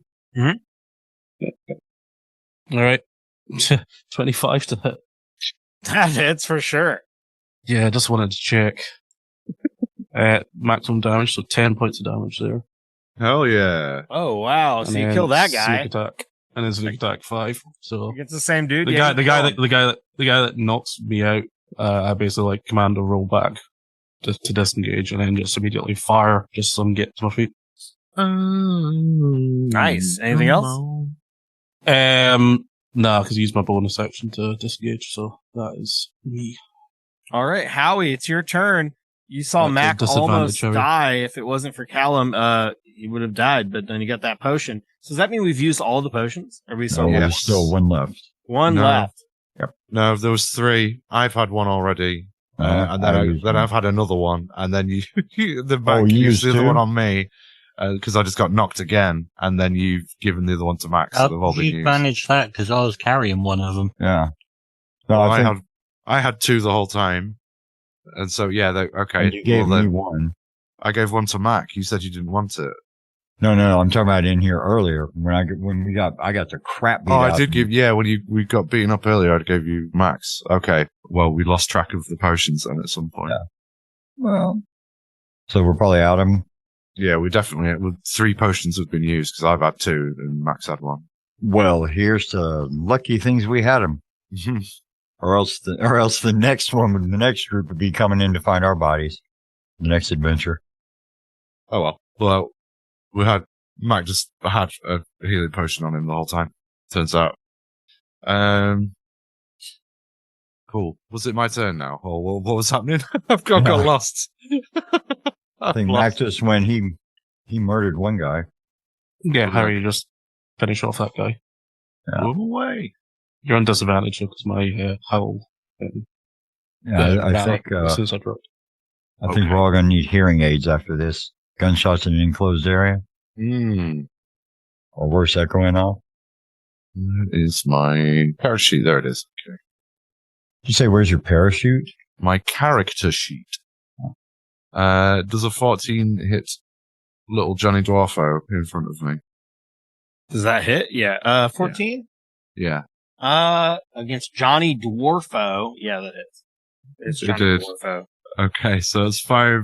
That's 5 damage off that one, and then bonus action will be an unarmed strike. We'll flavor this one as a headbutt. Why not? Okay.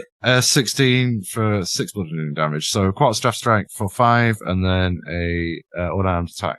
For Yeah, you kill 6. You kill him again. It's not even like I decapitate them. hurts my kobold. You okay, Harry? Yeah, little fella. Are you alright? Yeah. No. It's fine. He tasties. You bludgeon him to death. Just then how some. his knuckles are just soaked in blood. And he's panting. And he's bloodied himself. Max bloodied. Everybody looks bad. Mac doesn't have hair to tousle, but he does that thing where you You're Give just like a messing pat up, on the head. his wizard's hat. oh yeah, that's thing. true. Just scuffles his wizard's hat. And the wizard's hat's looking very, very bloodied. So it's rather than being purple, it's now like red from blood. Well, there's a lot of fabric in here you can fix it with. That's true. So Poke's still charging with his wheelbarrow. There's no one to scoop up, so he's just going to keep going. Squelching noises as the wheelbarrow goes over the hobgoblin. Why don't you do like a dexterity Where check? are they? See if you can steer this thing at such speeds. I mean, you must be moving 4 miles per hour. Haven't you ever been in a wheelbarrow race? I don't know where I was going with that. I apologize for that. Dexterity or athletics?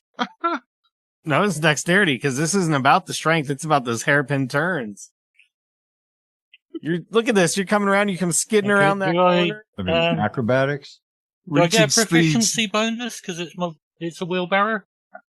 Yeah, I think that's like you've spent a lot of your life pushing around wheelbarrows. Pushing a wheelbarrow. I'll buy that. Reaching, the speeds man was not meant to 13. attain 4 miles. Yeah, an you're hour. able to make this turn. You boom, boom, boom, boom. You go over the 2 bandits. You go over the hobgoblin. You come Fishtail. ripping around the corner. You can't even stop. You're moving so fast. And then you just ram right into these stools that are set up. You ruin this entire card game. You come rushing in. Boom, you knock over the table. That candle falls. It goes out, extinguishes, and suddenly you just find yourself standing in the dark. When you're standing in the dark, Poke, you hear, now that everything's silent and you kind of like have this sobering moment of like, running into something and then knocking things down, then you're just in total darkness. You hear the crashing of waves echoing into this chamber. You feel like you can hear the sea itself. You must not be too far from, some sort of outlet into the sea. Well, let's go and have a look. And there's 95 mermaids. You're gonna walk forward. You still have a turnip lantern, right? What have you been doing with this lantern? Is it like tied to your belt loop or something, or like where's this lantern if you're two-handing this wheelbarrow? I Got tied headlights it on to the my wheelbarrow. belt. It would have been in the wheelbarrow, I guess. Oh, it's just like laying in the wheelbarrow with the light coming off of it. Okay. Yeah, it seems Mounted a on the logical front. place to put it. So yeah, you boom, boom, boom. You knocked over the candle, and then like the glow of your lantern is the only thing in here. And you hear waves coming from somewhere in front of you. Do you want to go forward? Yeah, just, see what's going on over there. Sure. You round this corner. At this point, it's pretty dark. It's like, it's like almost midnight at this point. And you come around, it's very dark, and you just hear waves crashing up against stone. You turn in here, Poke, and, what you see is there's a small boat, just sitting there, like washed up onto the shore here. You see water and waves even in the dim light, crashing up against this. You can absolutely see that in front of you. The cave opens up to the sea. And the only other thing you notice as you're in here is you see a large, cage over here. Sorry, I clicked the wrong button. You see a large, cage up here against the wall. And since he right across from you, and this cage looks to be, I don't know, maybe 8 feet wide and a good 6 or 7 feet tall. And the bars are spaced pretty close together, like maybe only 3 or 4 inches between each bar. And inside this gigantic cage, all you see are 2 cats. Both cats are just, the moment they see you, and even in the dark, you just hear them meowing sporadically. Meow, meow, meow. They're like it's like they're trying to force themselves through the cage, but it's too narrow. Their skulls cannot fit in between. And you just see these 2 cats, and then you just see a little tiny boat up on shore. It looks like a rowboat. Maybe it can fit, maybe at max like 6 people, probably comfortably, maybe 4 or less. And that's all you see in this room. Well, these people are clearly wrong-uns. Putting these cats in cages? Attempt He says to to rip himself. the door off. You're gonna rush forward and try to rip the door off the Presumably cage. unsuccessfully, because I'm guessing it's like a metal cage, but It is a metal cage. I will you use can all do my a strength strength check. to try and pull the door open. Do that. Yeah, make a strength check. Athletics or whatever. 16. Or athletics or whatever. 16. You pull it, and I don't know. You're like pulling it, and you feel like it's bending, but I don't know if 16 is enough to break this metal cage. You can see there is a lock, like a literal padlock on it, though, if you wanted to maybe focus something in that direction. Are you going to tell anyone else what you found, or is this just kind of like your immediate reaction? Oh, if it's got a padlock on it, if it's not like a integrated lock, I'll just smash padlock off of it with my my pitchfork. Poke. Poke's gonna poke. Just smack it until it falls apart. All right, yeah, I guess go ahead and make another strength check real quick. An attack, actually. Go ahead and roll an attack with your pitchfork. Just want to call another one of those cats for pink. 21. 21, yeah, I mean, you just brute force this lock off? Yeah, I'm just smacking it with my fork. He knocked the lock off. Yeah, you smack it and you bust it off. And the two cats actually like back up kind of. And then when the lock falls, they kind of move forward and they're looking at you cautiously and they're both meowing. Meow, meow, meow. And they're just meowing at, they're not like, I don't know, they're just meowing at you like incessantly. Standard cat behavior, to be honest. Come here, kittens. Let's see if you like the taste of dwarf.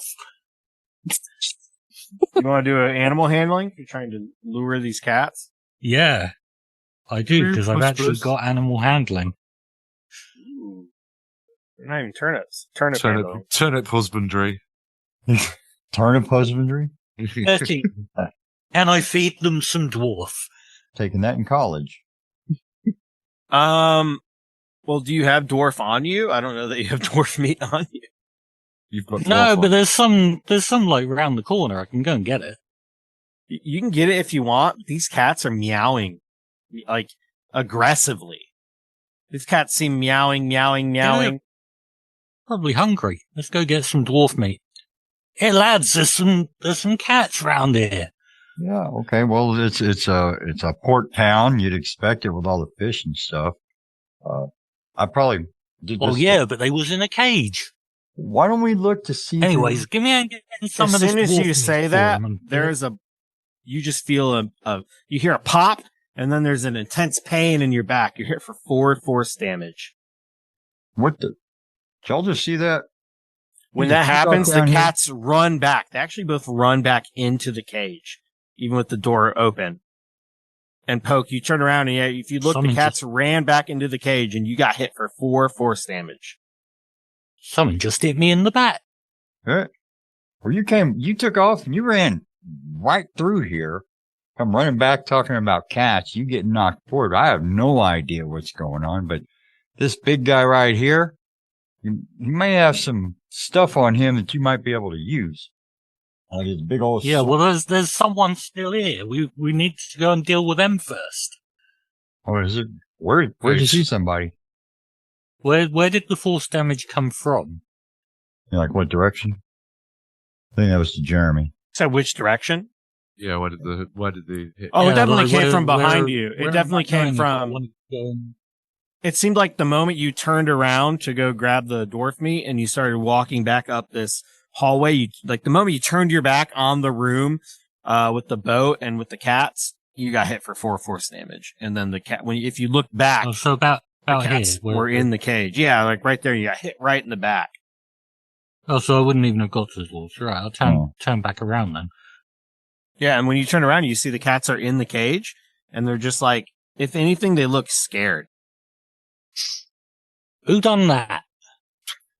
Did Come you out. yell? Did you yell anything out to the other people, or is this just kind of your story?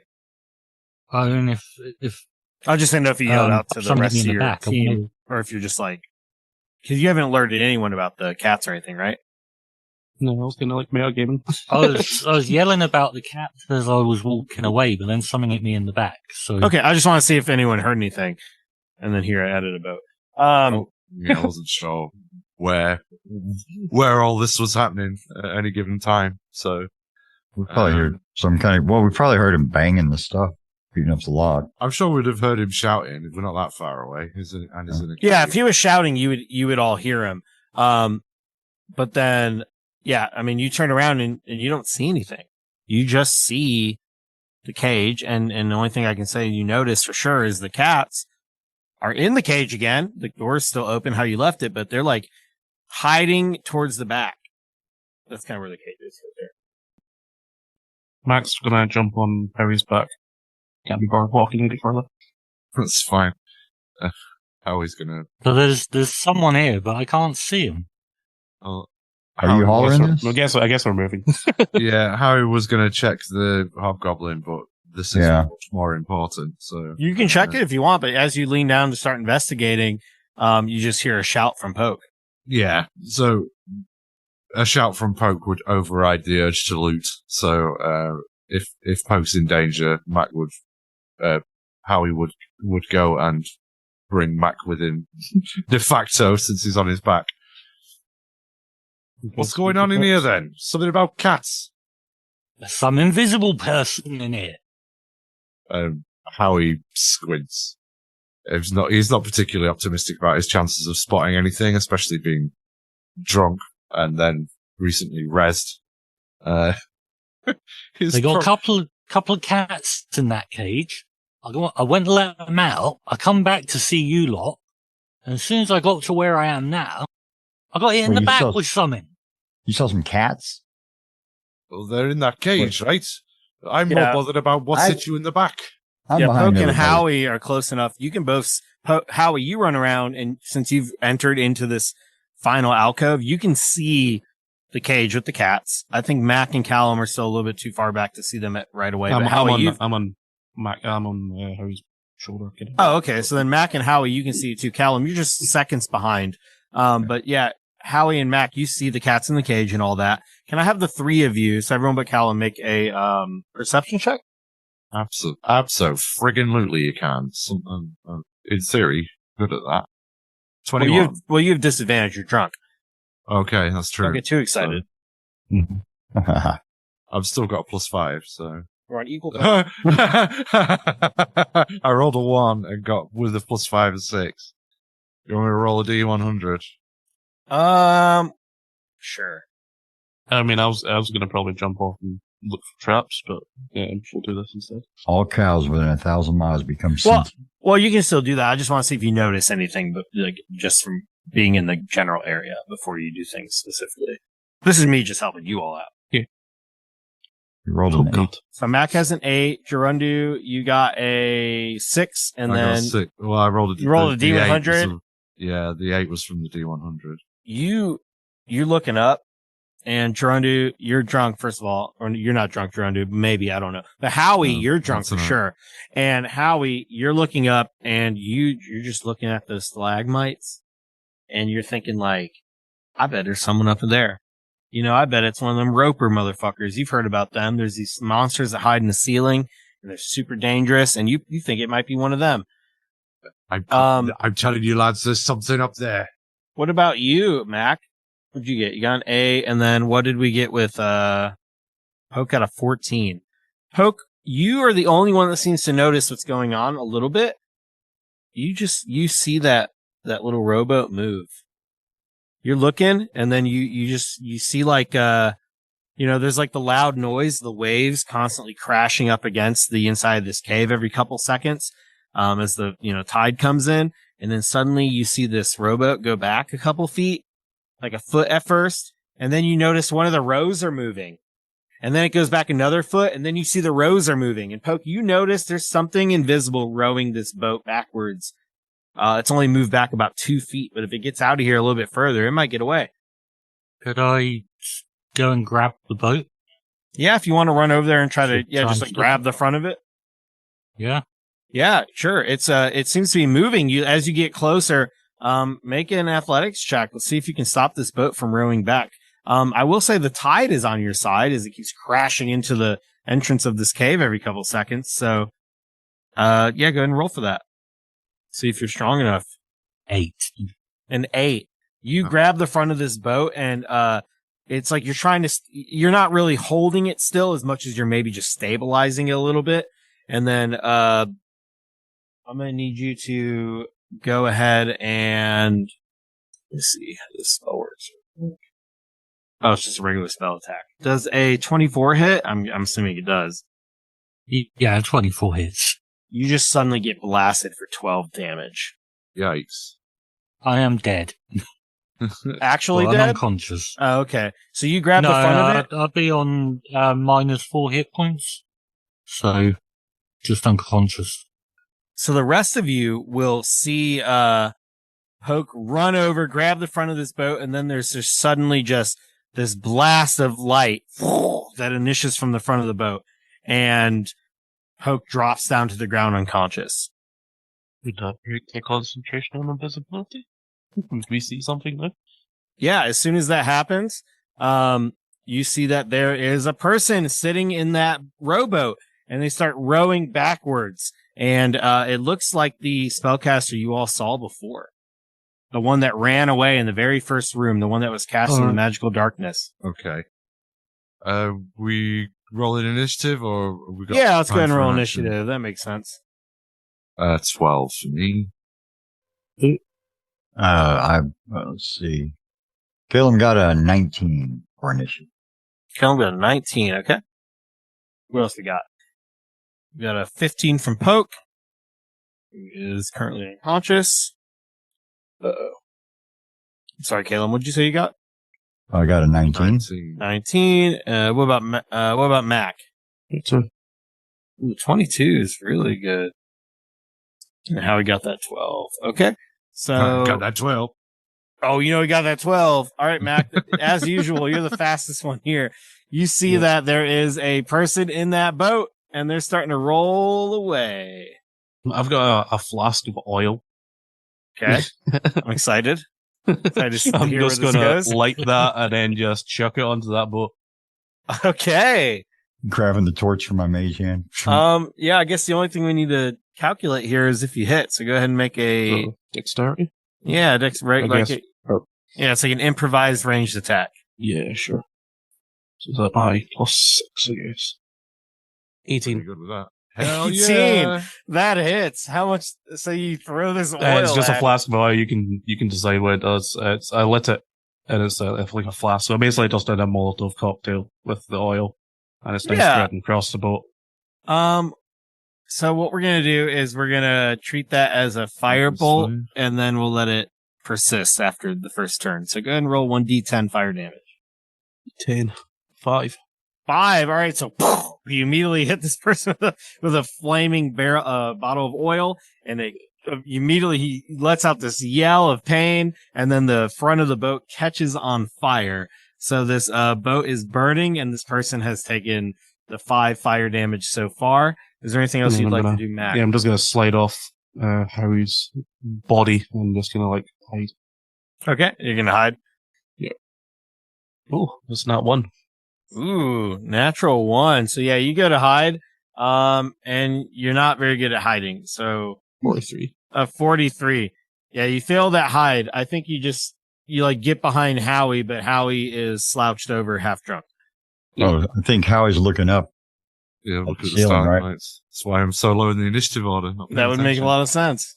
So yeah, this thing is on fire. Okay, we'll go to Callum.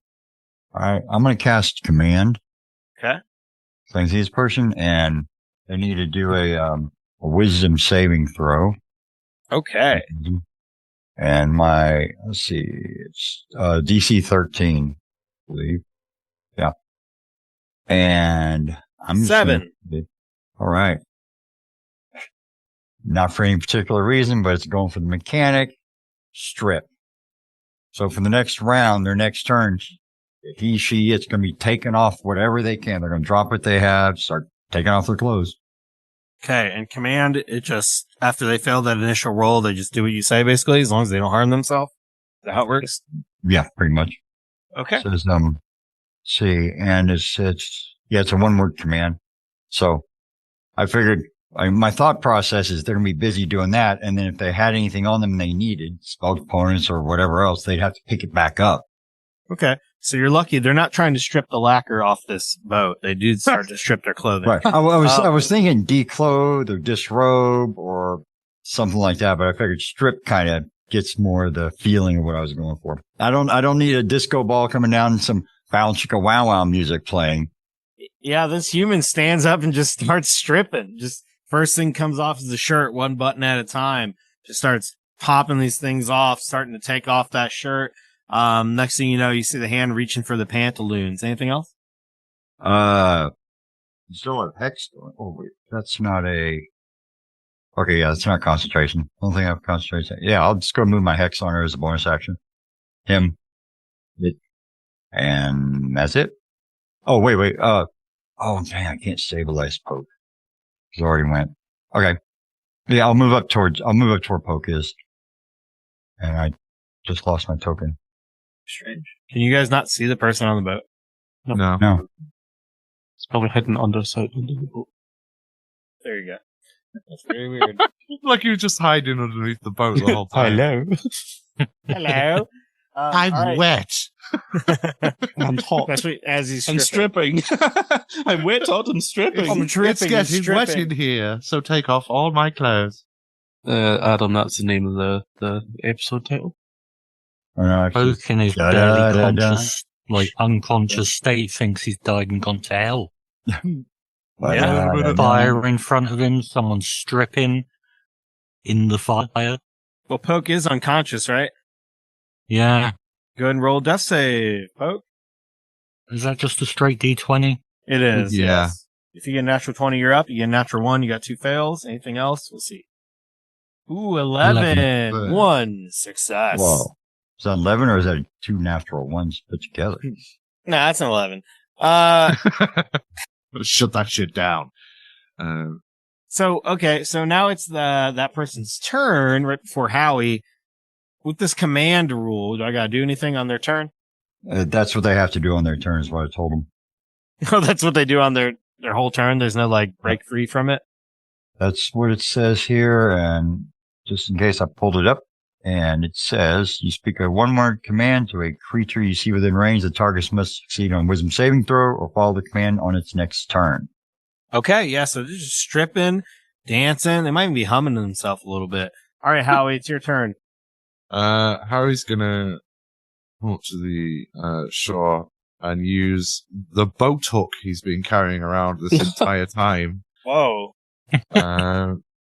This quarterstaff, which is functionally a quarterstaff, has been a boat hook. I've been referring to it this whole time. So he's going to use that to stop the rowboat from being pulled out to shore and having this guy escape.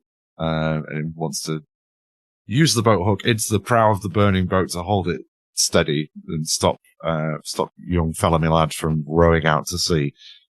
I don't know what you would like that to be. Athletics or So you something? literally have a boat hook? Yeah. Was it your boatswain or?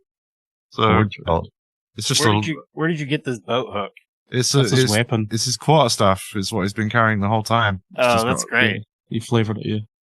That's great. Okay. So yeah, you latch this boat hook on and, I don't know. I mean, if you're just latching it on and tying it down, this boat can't go any further. Yeah, just trying to stop him from fleeing. Are you pulling basically. it back?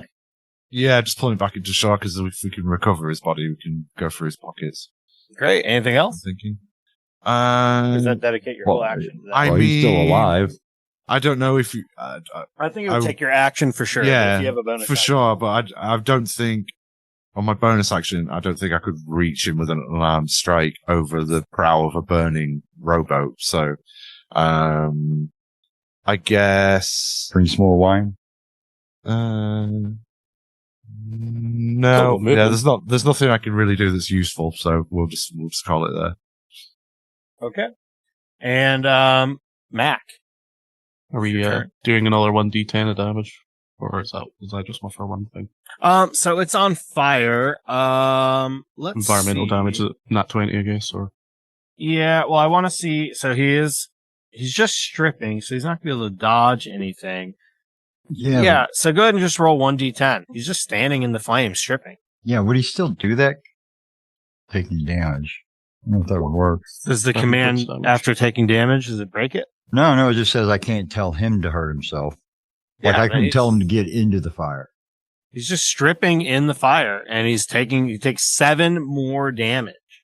Awesome. So he's screaming in pain as he burns, but is still stripping. alright. He's almost crying. It might be the mental strain of having to deal with this. This would be, like, it's, assuming you survived this, it would be the single most psychologically ruinous thing that had ever happened to you. I mean, literally, you're like... Yeah, you got up. mentally dominated in a fire and made to do a striptease. Lindsay's distracted. I'm going to try and use that ability, my ability to hide in fire. So 22 to hide. 22 definitely hits, or definitely succeeds on hiding. Hidden, so then you get advantage. So I'm gonna blast him. Yeah, 23 to hit. That hits. Fuck him up, Mac. Just like, 5 points of damage and then sneak attack. Ooh, okay. Attack is 4. So 9 9 total. points of damage plus the 7 from fire. This guy's not looking good. Anything else, Mac? Yeah, just moving over to the kittens. Yeah, you go over to those kittens. They look scared. They're huddling in the back of this cage. Callum, it's your turn. All right. So does his command end as soon as your turn starts, or how does that work? When his turn starts, I guess. Okay. All right. Well, I'll hit him with an Eldritch Blast. Hit him with the Eldritch Blast. Man, command's really good. Does a 24 hit? It does. That's your sweet And I have baby. a hex on him. So 20, 20, whoops, not 1d20. Jeez. 1 plus 3. Excellent. Does 5 force damage and an additional 1d6 of necrotic damage. So a total of 9 damage. What's it look like when you kill this person? He's like half naked and just gets blocked. Yeah, he didn't even get to, he just starts to Didn't unzip. even get to the good bit. Well, let's see. We can collectively come up with something here. So the force comes out, it hits him, the necrotic starts to rot him, and again, this spectral essence or whatever just comes zipping into me. He's just like, Only. He I don't rips his see- shirt open, and then his soul comes out, and you eat it. With some not quite done, but maybe. That's just the flavor it's coming over. Now, I don't get any additional hit points from this because I already have temporary hit points. So that's what happens there. And then what I would like to do, if I can, if we're out of initiative, is to stabilize poke. Okay, yeah, go ahead and make a medicine check. My medicine is +3. I rolled a 1 for my medicine, so I'm thinking Roll D100. that putting Poke face down into the water while I'm trying to give him CPR on his back. Oh, 1D100. I rolled a 23. Yeah, you go to stabilize him, and Howie, even though you're drunk, you're looking and you feel like Kellen's somehow making it worse. No, that's not right at all. You want to do it like this? Howie's gonna have a crack. Okay. 13. A lot better Okay. than mine. So yeah, it looks like Kellen's like putting Poke's face in the water. Maybe the reasoning is like it'll wake him up or whatever, bring him back, get some water on his face. But you're like, no, you're gonna drown him. And Howie, you go in there and you manage to you manage to stabilize Poke, so Poke won't wake up immediately, but Poke is at 0 HP, but no longer at risk of dying. And you all have killed this man in the boat. You've stabilized Poke, and it does seem like we will have at least one more episode, because this is where we will end this episode of Quest Q. All right. So, we will have at least one more episode next week, next Friday. And then after that, we are going to see if we're going to take a break or if we're going to try to do like a fun little one shot or something. And then Adam, the main host of the Majestic Goose Network, will actually be DMing the next adventure. And then we'll have a whole new cast. I'll be one of the players for that. And then when we get to Adventure 3, I will be right back in the DM seat. So thank you so much for everyone who has been watching. I hope you enjoyed this episode of Quest Q. I'm very glad that we managed to figure out the streaming side of things, or at least I've managed to, so that we can have control over this. But thank you so much for tuning in. Please go to the Majestic Goose Discord. Please go and listen to all the different podcasts on the Majestic Goose Network. And then, of course, make sure you're monitoring the Majestic Goose Network Twitch stream, because there's more shows on here than just what we got going on right here with QuestQ. In fact, we have a very important thing happening tomorrow. Gerundu, would you like to go ahead and take it away and explain what's happening tomorrow right here on the Majestic Goose Network, Twitch? Coming soon for the first time. I honestly couldn't tell you how long. Modrus Bloodsport Arena will be returning to your screens alive on Twitch this Saturday night. Join me, Flex Gristle, and my co-host Razor McGirth as we take a team of talented adventurers through the trials of the Modrus Bloodsport Arena. What will await them? We will find out together. Join us tomorrow night live at whatever time it is that we're doing this. I can't remember. 7 p.m. Eastern, I believe. That sounds correct.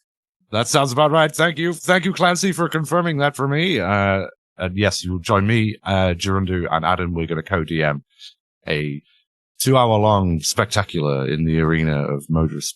And yeah, should be good. We've got a returning cast of people that have previously been on the network and been on this show, and I'm very, very, very excited. And one of them might even be in this very call. Yeah, so please make sure you tune in tomorrow at 7 p.m. Eastern. We have a lot of really talented role players and D&D players tomorrow. A lot of them you might recognize from different shows all across the network. So please tune in tomorrow, 7 p.m. right here. And we will see you all next week on QuestQ. Thanks, everybody.